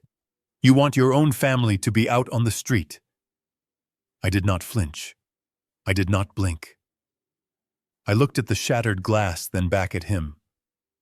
"I do not want you to starve, Preston," I said calmly, picking up my briefcase. "I want you to work. There is a difference." I turned my back on him and walked toward the door. "And Preston," I added, pausing with my hand on the handle, "fix the wall. It is coming out of your salary." I walked out, leaving him screaming in the wreckage of his own greed. The battle for the boardroom was won. But the war for the soul of my family was far from over. I had stopped the bleeding, but now it was time to perform the surgery. And surgery is always painful. The private medical practice of Dr. Elias Thorne was located in a glass building that looked more like a five-star hotel than a clinic. The waiting room was decorated with abstract art and smelled of lavender and money. It was quiet. The kind of quiet that costs $500 an hour. I walked past the receptionist, a young woman who was too busy typing on her phone to notice two men in suits walking briskly toward the private offices. Garrett tried to catch my eye, looking nervous, but I kept my gaze fixed on the mahogany door at the end of the hall. The nameplate read, Dr. Elias Thorne, Chief of Obstetrics. To the world, he was a respected specialist. To me, he was the man who had sold my freedom for a check. I did not knock. I turned the handle and pushed the door open. Dr. Thorne was sitting behind a desk that was almost as big as mine used to be. He was a handsome man in his 50s, with a deep tan and silver hair that was perfectly coiffed. He was on the phone laughing at something the person on the other end had said. When he saw us, his laughter died in his throat. He lowered the phone slowly and ended the call. "Who let you in here?" he asked, his voice smooth but edged with irritation. "I am with a patient." I looked around the empty room. I do not see a patient. "Doctor," I said, closing the door behind me and locking it with a soft click. "I see a businessman, and I am here to negotiate a deal." Thorne stood up. He recognized me. I saw the flash of recognition in his eyes, followed immediately by a flash of panic. But he covered it well. He smoothed the front of his white coat. "Mr. Ford," he said, his tone turning condescending. "I heard you were released. I assume this intrusion is due to some lingering confusion from your time away. If you leave now, I will not call the police. If you stay, I will have you arrested for harassment. Again." I walked to the leather chair opposite his desk and sat down. I crossed my legs and dusted a piece of imaginary lint from my trousers. "Call them," I said calmly. Thorne paused, his hand hovering over the intercom button. "Excuse me," he said. "Call the police," I repeated. "In fact, I insist. I would love to have a conversation with the authorities, especially the fraud division. I think they would be very interested in your offshore accounts. Specifically the one in the Cayman Islands that received a deposit of $50,000 2 years ago. On the exact same day you signed the affidavit stating that my daughter-in-law miscarried due to blunt force trauma." Thorne froze. His finger retreated from the button. He sat back down slowly, his eyes narrowing. "I do not know what you are talking about," he said. "My finances are private, and my medical opinions are based on science, not bribery." I nodded to Garrett. My lawyer stepped forward and opened his briefcase. He pulled out a single sheet of paper and placed it gently on the desk. It was a transaction record. It showed the wire transfer from a shell company registered to Tiffany St. Clair directly into an account named Esculapius Holdings. "That is your holding company, isn't it?" Dr. Garrett asked. "We traced the registration. It leads right back to this address." Thorne looked at the paper. A bead of sweat appeared on his forehead near his hairline. He wiped it away quickly. "This proves nothing," he spat. "Patients pay for privacy. That was a consulting fee." "For what?" I asked, leaning forward. "Consulting on how to frame an innocent man. Consulting on how to fake a pregnancy loss." Thorne slammed his hand on the desk. "Get out," he shouted, losing his composure. "You have no proof of anything. That affidavit was accurate. She came in bleeding. She had bruising consistent with a fall. I treated her. I documented it. You cannot intimidate me, Ford. I have friends on the medical board. I have lawyers who will eat you alive." I stayed silent. I let his anger fill the room. I let him scream until he ran out of breath. Then I reached into my pocket and pulled out a second piece of paper. This one was a photo. It was a grainy image taken from a traffic camera. It was dated May 14th, 2 years ago, 2 hours before Tiffany supposedly fell down the stairs at my house. The photo showed a motorcycle lying on its side on a wet highway. A man was standing over it looking at the damage, and sitting on the curb, clutching her stomach, was a woman. Her helmet was off. It was Tiffany. I slid the photo across the desk. This was taken 5 miles from the city center, I said. It was a single vehicle accident.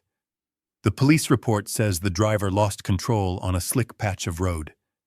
The passenger refused medical treatment at the scene. She said she would go to her own doctor. I pointed at Thorne. She came to you, didn't she? Thorne stared at the photo. His face went pale. She came to you injured, I continued, my voice relentless. She was bleeding. She was in pain. But she wasn't hurt because she fell down my stairs. She was hurt because she was on the back of a bike with her lover. And she knew that if Preston found out she had been reckless, if he found out she was with another man, she would lose everything. The prenup would have left her with nothing. Thorne did not speak. He was breathing heavily, his eyes darting between the photo and the door. So she made a plan, I said. She called you, she paid you, she told you to write it up as a domestic accident. She went home, waited for me to argue with her, and then threw herself down a few carpeted steps to match the bruising she already had. It was the perfect crime. Except for one thing. I leaned in closer, my voice dropping to a whisper. The baby. Thorne looked up at me. His eyes were wide with fear. There was no baby, I said. Was there? Thorne licked his lips. He looked at Garrett, who was holding a pen and a legal pad ready to write. Then he looked back at me. He saw the resolve in my eyes. He saw that I was not bluffing. He saw the end of his career. If I tell you, he whispered, his voice trembling, if I tell you the truth, will you keep me out of it? I cannot go to jail, Harlan. I have a family. I have a reputation. I do not care about your reputation, I said coldly, but I do care about my own. You help me clear my name, and I will ask the district attorney for leniency. I will tell them you cooperated.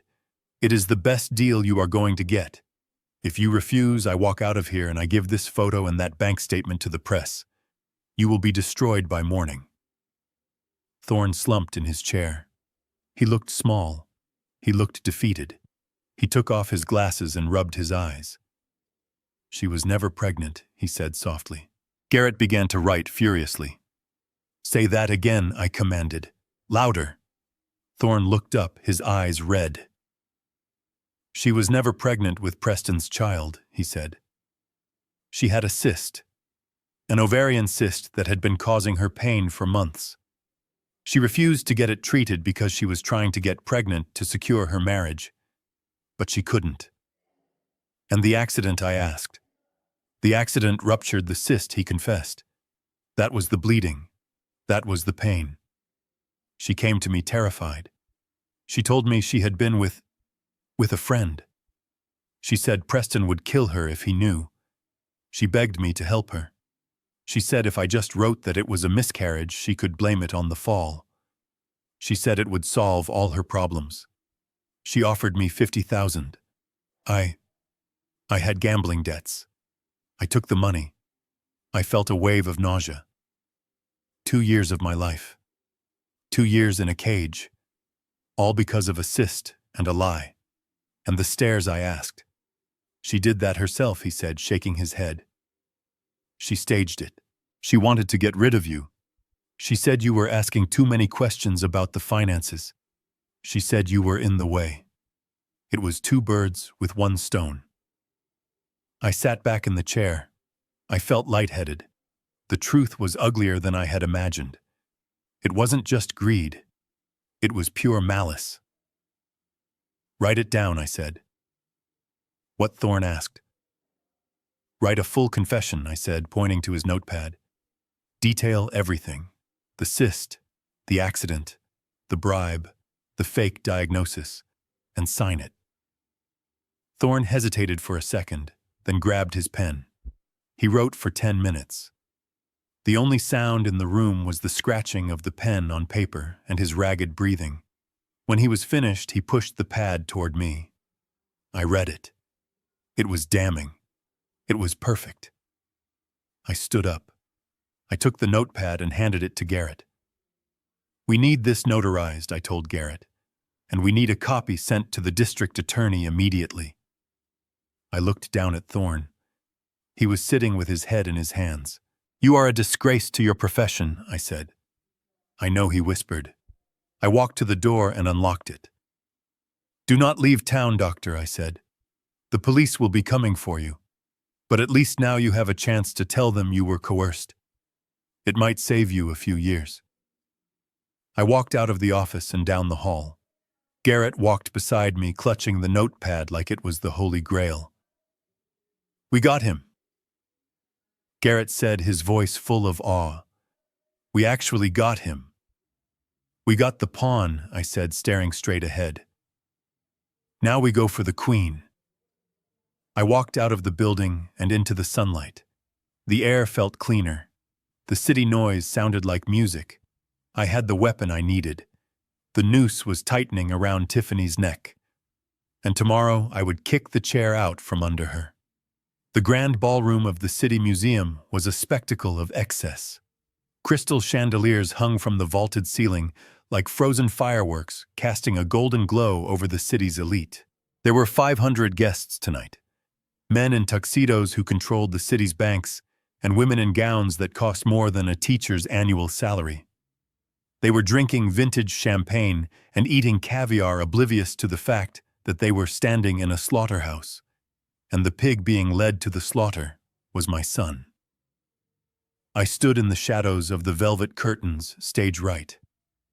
I was invisible to the crowd, but I had a perfect view of the podium. Preston was up there, basking in the spotlight. He looked the part of the successful CEO. His hair was perfectly styled. His smile was bright and false. Tiffany sat in the front row, wearing a necklace that I recognized as another piece from my late wife's collection. She was clapping her hands, gazing up at him with a look of adoration that I knew evaporated the moment the cameras turned off. Preston leaned into the microphone.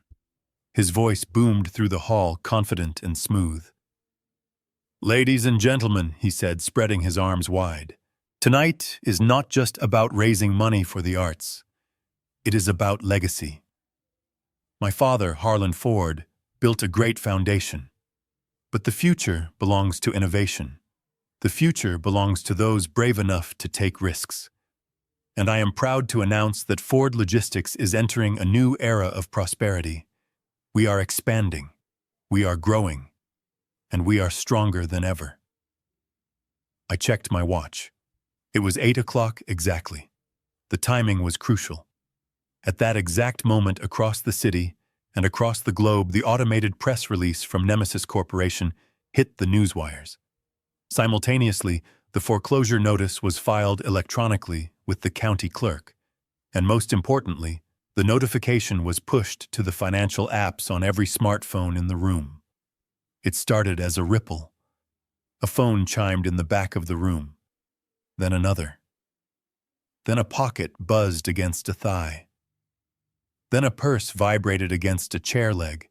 Within 10 seconds, the low murmur of polite attention was replaced by a strange digital hum.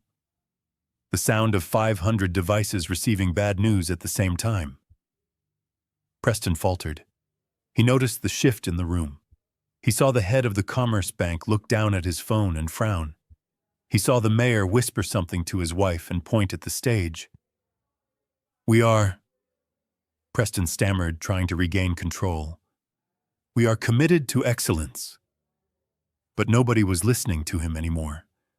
The screens of their phones were glowing, lighting up faces with the blue hue of shock.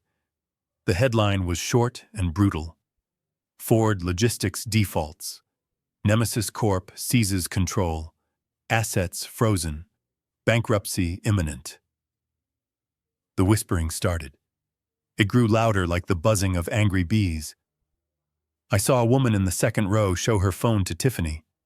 Tiffany looked at the screen. I saw her jaw drop. She stood up, knocking her chair over. She looked at Preston with wide, terrified eyes and shook her head frantically. Preston looked confused. He laughed nervously, a high-pitched sound that echoed painfully in the microphone. Is there a problem?" he asked. I stepped out from the curtains. I did not run. I walked. My footsteps were heavy and deliberate on the wooden stage. I walked up behind Preston. He did not see me until the crowd gasped. He turned around and jumped back as if I had burned him. "Dad," he whispered. "What are you doing here?" "Get off the stage." I reached out and took the microphone from his hand. He was too stunned to resist.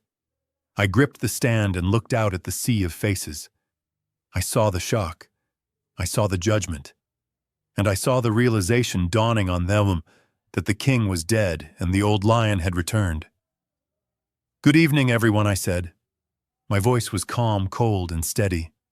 "I apologize for the interruption. My son was just telling you about the future of Ford Logistics, but it seems he left out a few critical details about the present." I reached into my pocket and pulled out the deed. The real deed. The one transferred to Nemesis Corporation 5 minutes ago. "You all just received a notification on your phones," I continued. "It says that Ford Logistics has defaulted on a major loan.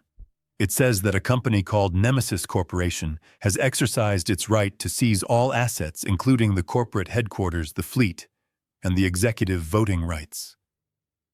I paused, letting the words sink in. That is all true. But there is one detail the news report missed. It did not mention who owns Nemesis Corporation. I turned to look at Preston. He was shaking. His face was the color of ash. He was putting the pieces together. The loan, the trap, the man standing before him. "I own it," I said, looking back at the crowd. A collective gasp went through the room. "I am Nemesis," I declared, my voice rising. "I am the creditor. I am the bank. And as of 8:01 this evening, I am the sole owner of Ford Logistics." Preston grabbed my arm. "You cannot do this," he hissed. "That loan, that was private equity. You tricked me." I pulled my arm away. "I did not trick you, son. I tested you, and you failed. You bet the company on a lie. You leveraged my legacy to pay for your wife's greed, and now the bill is due." I looked down at Tiffany in the front row. She was freezing. She looked ready to run, but there was nowhere to go. "And there is one more thing," I said, speaking into the microphone. "The collateral for the loan included all personal assets pledged by the guarantor. That means the cars, that means the accounts, and that means the house." I pointed at Preston. "This gala is over. The company is under new management, and my son is officially homeless." The silence in the room was absolute. It was the silence of a guillotine blade hanging in the air. Preston snapped. The humiliation was too much. The loss of his status, his money, his identity in front of the people he desperately wanted to impress, broke something inside him. He let out a primal scream of rage. "You stole it!" he shrieked. "You thief! I will kill you!" He lunged at me. His hands were clawed, reaching for my throat. He wanted to squeeze the life out of me right there on stage. I did not move. I did not flinch. I stood my ground, prepared to take the hit, but I did not have to. From the wings, a massive figure emerged. It was Sam, the head of security. He moved faster than a man his size should be able to move. He intercepted Preston in midair, tackling him to the ground with a bone-jarring thud. "Get off me!" Preston screamed, thrashing against the floor like a wild animal. "That is my company. He is the criminal. Arrest him." Sam pinned Preston's arms behind his back. He looked up at me, awaiting orders. "Take him out, Sam," I said quietly into the microphone. and take his wife too. They are trespassing. Two other guards appeared and grabbed Tiffany, who was trying to slip away through the side exit. She screamed, kicking and scratching as they dragged her toward the doors. Preston was hauled to his feet. His tuxedo was torn. His hair was wild. He looked at me with eyes full of tears and hatred. "I am your son," he sobbed. "How could you do this?" I looked at him. I looked at the boy I had raised, who had grown into a man who would frame his own father. "You stopped being my son the day you put me in a cage," I said. "Get him out of my sight." Sam dragged him away. Preston's screams echoed through the ballroom until the heavy double doors slammed shut, cutting off the sound. I stood alone on the stage. The crowd was staring at me. They were terrified. They were awestruck. They were witnessing a massacre and a coronation all at once. I adjusted my tie. I looked at the microphone. "Please enjoy the dessert," I said. "I believe the chocolate tart is excellent." I placed the microphone back on the stand and walked off the stage. I did not look back. I had stripped him of his armor. I had taken his sword. Now he was naked in the wilderness. But I was not done. He had lost his money. But he still had his freedom. And that was the last thing I intended to take. The backstage area was a narrow corridor of concrete and exposed wiring that smelled of dust and old adrenaline. It was the unglamorous reality behind the velvet curtain, and it was fitting that this was where my family finally disintegrated. The roar of the crowd in the ballroom had turned into a low, confused rumble, but back here the noise was sharp and violent. Sam and the other guards had dragged Preston into a holding area near the loading dock. He was disheveled, his tuxedo jacket torn at the shoulder, his face slick with sweat and tears. He was not fighting anymore. He was hyperventilating, his eyes darting around like a trapped animal looking for a way out. Tiffany was there too, cornered by two security officers who were politely but firmly blocking her path to the exit. I walked into the space, the heavy metal door clicking shut behind me, muting the noise from the gala. But I was not alone. The press had found the side entrance.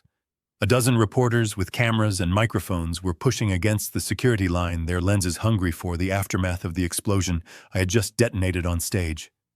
I nodded to Sam to let them in. The truth needed an audience. Preston saw me and scrambled to his feet, stumbling toward Tiffany. He reached out for her, desperate for an ally, desperate for the woman he had sacrificed his soul to please. "Tiffany, tell them," Preston pleaded, his voice high and hysterical. "Tell them about the trust. Tell them about the baby's rights. He cannot take everything. We still have your accounts. We still have the offshore money." Tiffany slapped his hand away. The sound echoed off the concrete walls like a gunshot. She stepped back, looking at him with a mixture of disgust and pure, unadulterated loathing. The mask had fallen completely now. There was no more sweet, supportive wife. There was only a rat realizing the ship had sunk and the captain was drowning. "Do not touch me," she spat. "You are pathetic. Look at you. You are crying like a child." Tiffany Preston gasped, clutching his chest. "What are you saying? We are in this together. We need to call a lawyer." "There is no we." Tiffany screamed, her voice shredding what was left of her dignity. "You are broke, Preston. You heard him. You are homeless. Do you think I signed up for this? Do you think I married you for your personality? You are a weak, spineless little man who needed his daddy to run his life, and now you do not even have his money." She turned to the guards, pointing a manicured finger at the door. "I am leaving," she announced.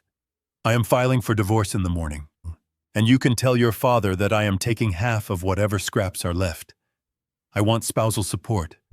I want child support. I will bleed you dry for the next 18 years. She turned to storm out, her red dress swirling around her like a pool of blood. "You are not going anywhere, Tiffany." My voice stopped her dead in her tracks. I stepped into the circle of light cast by the overhead rig. The reporters raised their cameras, the shutters clicking furiously. Tiffany spun around, her eyes narrowing. "Get out of my way, old man," she hissed. "You got your company back. Congratulations. Now let me go. I have a son to raise. I reached into my inner pocket. This was the moment. The final nail in the coffin. You do not have a son with Preston, I said calmly. The silence that followed was heavy. Preston looked up, his face streaked with tears, confusion warring with panic. What Preston whispered. What did you say? I walked over to him. I did not look at him with anger anymore. I looked at him with pity. I held up a document. It was the paternity test I had commissioned using the DNA sample from the diaper I had retrieved from the trash during my first visit to the mansion. I handed the paper to Preston. Read it, I commanded. Preston took the paper. His hands were shaking so hard he could barely hold it steady. He squinted at the numbers, the scientific jargon, and then the final conclusion at the bottom of the page. Probability of paternity 0%. He looked up, his mouth opening and closing soundlessly. He looked at Tiffany. Tiffany, he choked out. What is this? Tiffany's face went white. She tried to lunge for the paper, but Sam stepped in her way. It is a lie, she shrieked, looking at the cameras. He forged it.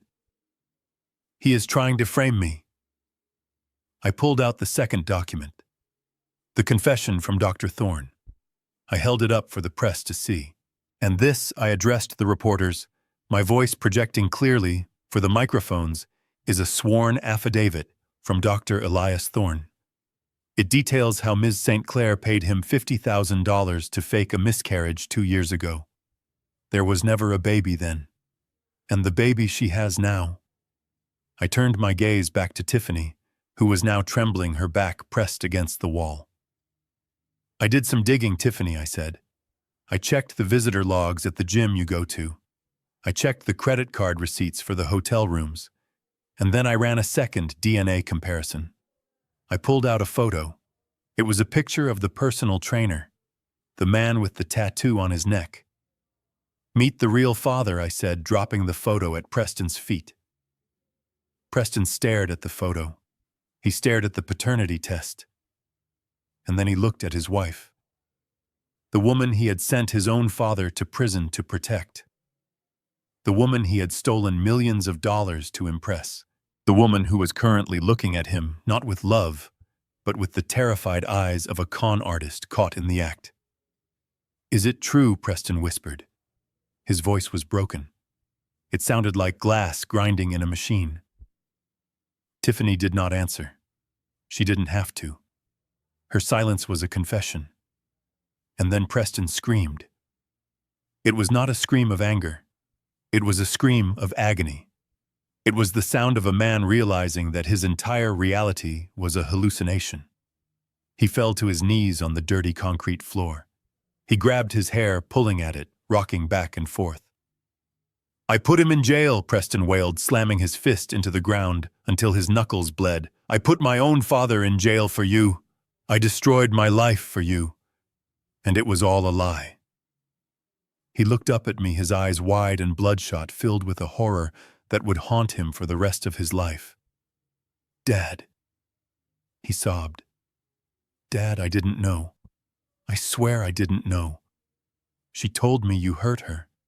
She told me the baby was mine. I looked down at him. He was a ruin of a man. A shell. Ignorance is not a defense, Preston, I said coldly. You chose to believe a lie because it was easier than facing the truth. You chose her over your own blood. Preston crawled toward Tiffany, grabbing the hem of her red dress. You monster, he screamed, spitting the words at her. You killed us! Tiffany kicked him away. She looked at the cameras, realized her life as a socialite was over, and finally broke down.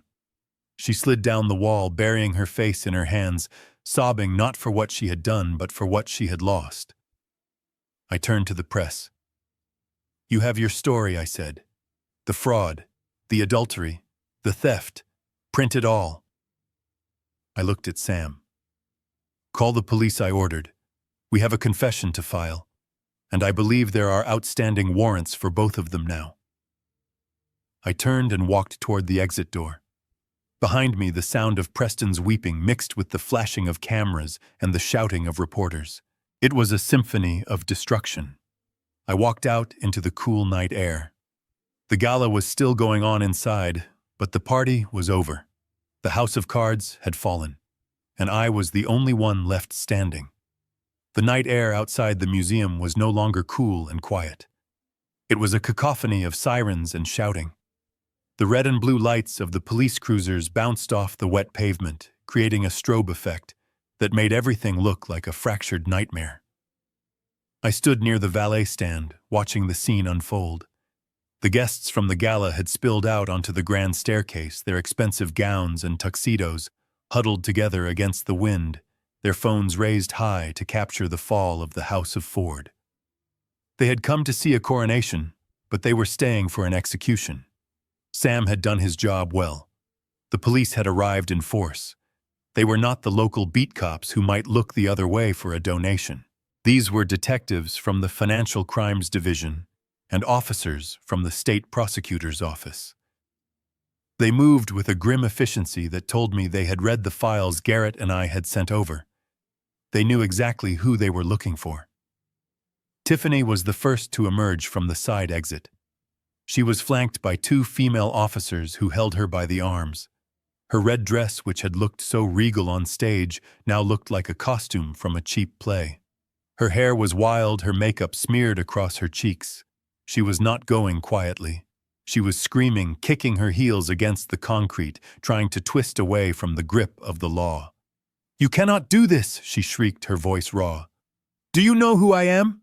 I am a Ford. My husband owns this city. Unhand me immediately, or I will sue you for everything you have." One of the detectives, a tall man with a weary face, stepped in front of her. He did not look impressed. He pulled a pair of handcuffs from his belt. The metal glinted in the flashing lights. "Tiffany St. Clair," he said, his voice cutting through her hysterics. "You are under arrest for grand larceny, insurance fraud, and conspiracy to commit extortion. You have the right to remain silent." He spun her around. The sound of the cuffs ratcheting shut was sharp and final. Tiffany gasped. The reality of the cold steel against her wrists seemed to shock her into silence. She looked up and saw me standing 10 feet away. Her eyes were wide, filled with a mixture of hatred and disbelief. She opened her mouth to curse me, but the officers shoved her forward, guiding her toward the back of a waiting cruiser. She was shoved inside her head, ducking low, the heavy door slamming shut on her screams. Then came Preston. He walked out slowly. He was not fighting. He looked like a man walking to the gallows. His tuxedo jacket was gone, lost somewhere in the backstage scuffle. His white shirt was torn and stained. He blinked in the harsh glare of the police lights, disoriented and broken. When the officers approached him, he raised his hands instinctively, a gesture of surrender he should have made 2 years ago. "Preston Ford," the detective announced, reading from a warrant. "You are under arrest for corporate embezzlement, perjury, and filing a false police report." Preston did not answer. He let them pull his arms behind his back. He let them lock the cuffs. He looked numb. But then, as they began to lead him down the steps, his eyes swept the crowd. He saw the faces of his former friends, the investors, the socialites. He saw them recording his shame. And then he saw me. I was standing alone near the fountain, my hands in my pockets, my face impassive. I was not smiling. There is no joy in watching your own blood being put in chains, but there is satisfaction in justice. Preston stopped.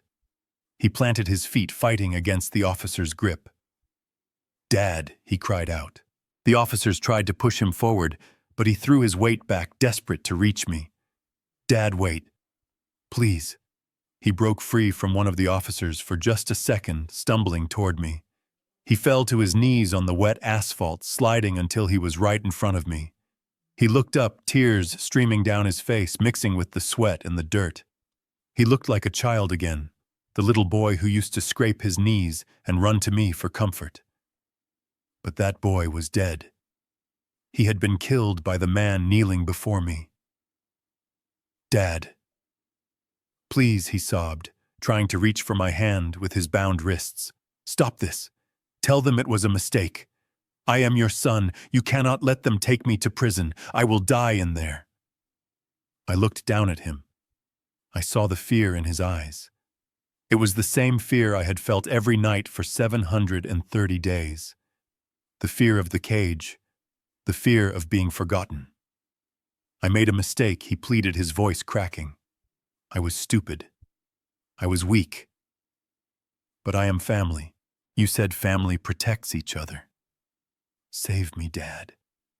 Please save me." He leaned forward, pressing his forehead against the toe of my shoe, weeping uncontrollably.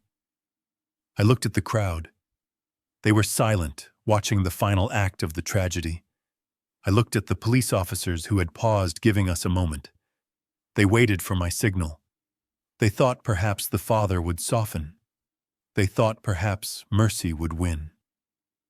I leaned down. I got close enough so that only he could hear me.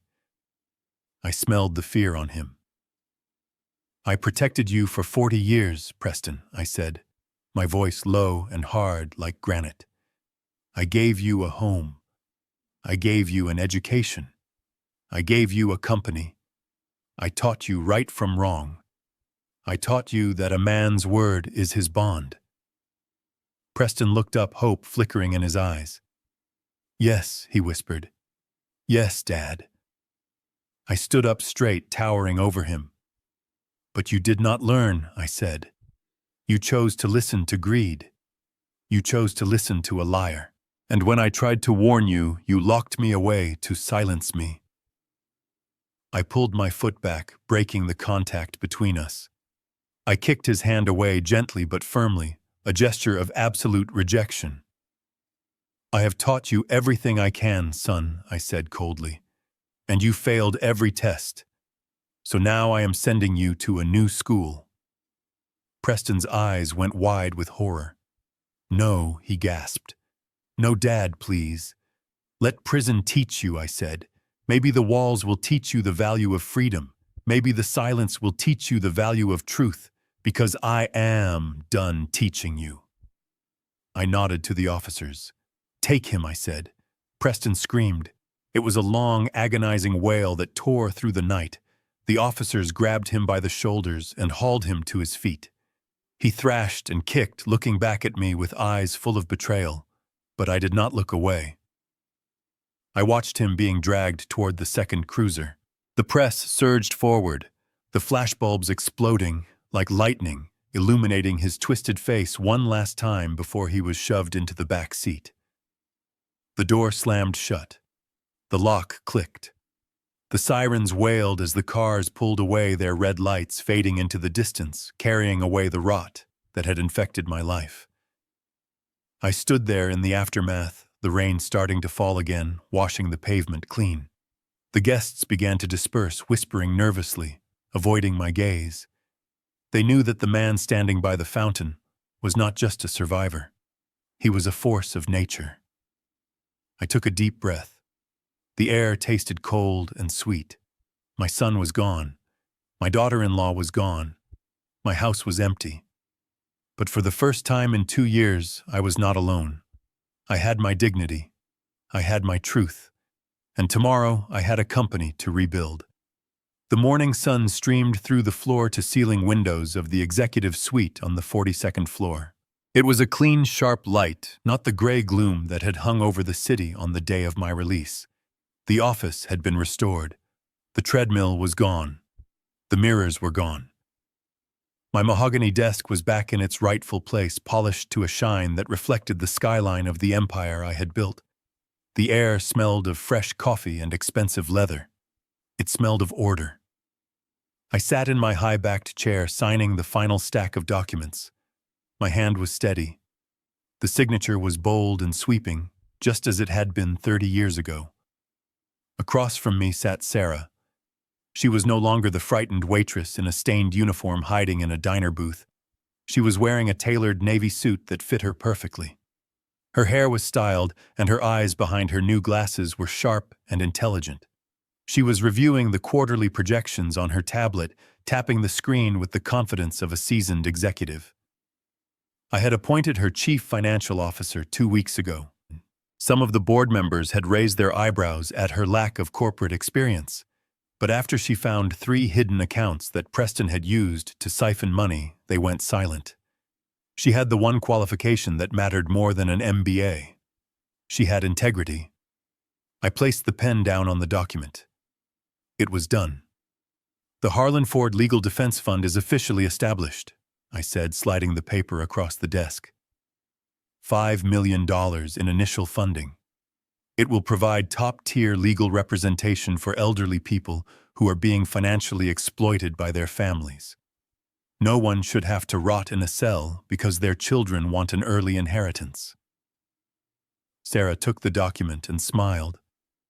It was a genuine smile, one that reached her eyes. "It is going to change a lot of lives, Harlan," she said. "I have already hired 3 lawyers from the district attorney's office to head the team. They start on Monday." "Good," I said, leaning back. "And how is Danny?" "He loves the new school," she said, her face lighting up. "He asked if Grandpa is coming to his soccer game on Saturday." I felt a warmth in my chest that had nothing to do with money or power. "Tell him I will be there," I said. "And tell him I am bringing the orange slices." The intercom on my desk buzzed, interrupting the moment. It was my assistant. Her voice sounded hesitant. "Mr. Ford," she said, "I have a collect call from the state correctional facility. It is Preston. Do you want me to block it?"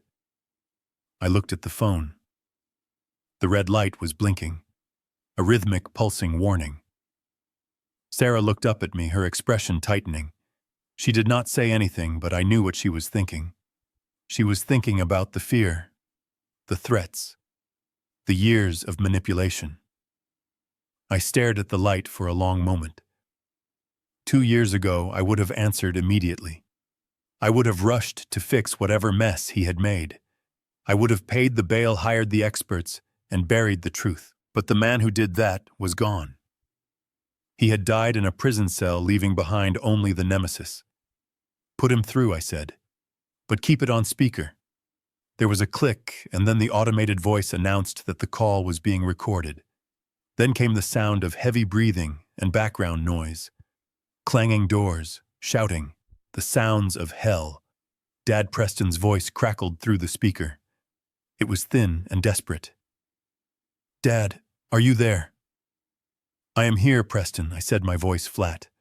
"Oh, thank God," he sobbed. "Dad, you have to help me. This place, it is a nightmare. The public defender you left me with is an idiot. He says I am looking at 10 to 15 years. 10 years, Dad. I will be 50 when I get out. You have to get me a real lawyer. Get Garrett, please.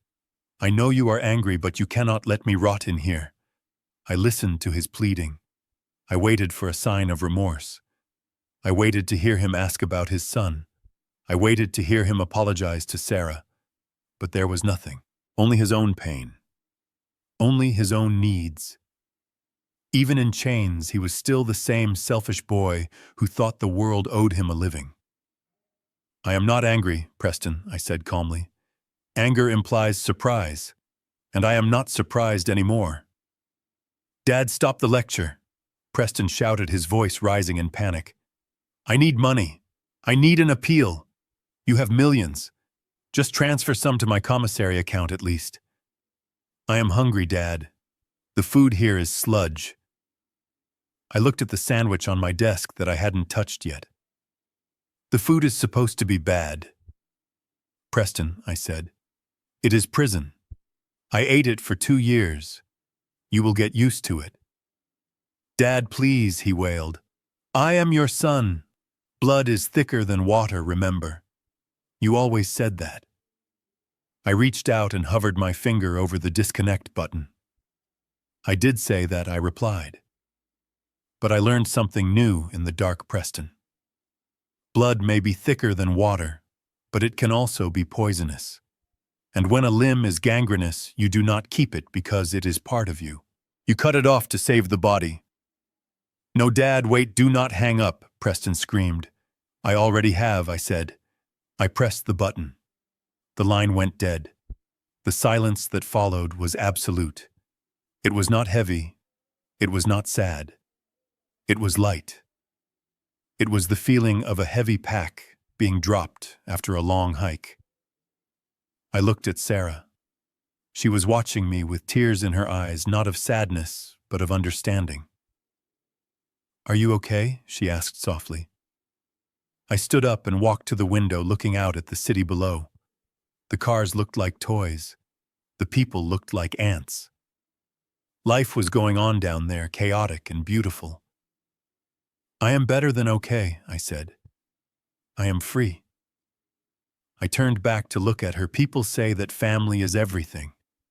They say you have to forgive them no matter what they do. They say that biology is destiny. But they are wrong.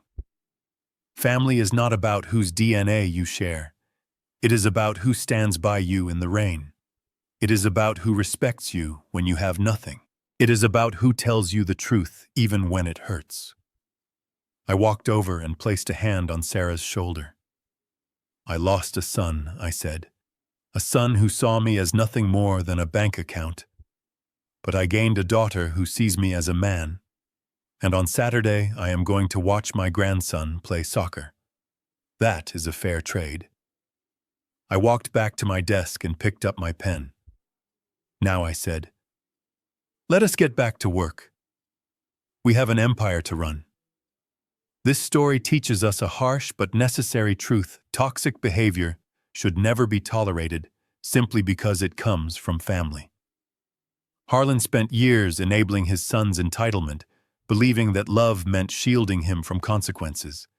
It was only when he was stripped of his dignity that he realized true family is built on respect, integrity, and mutual care, not just shared blood.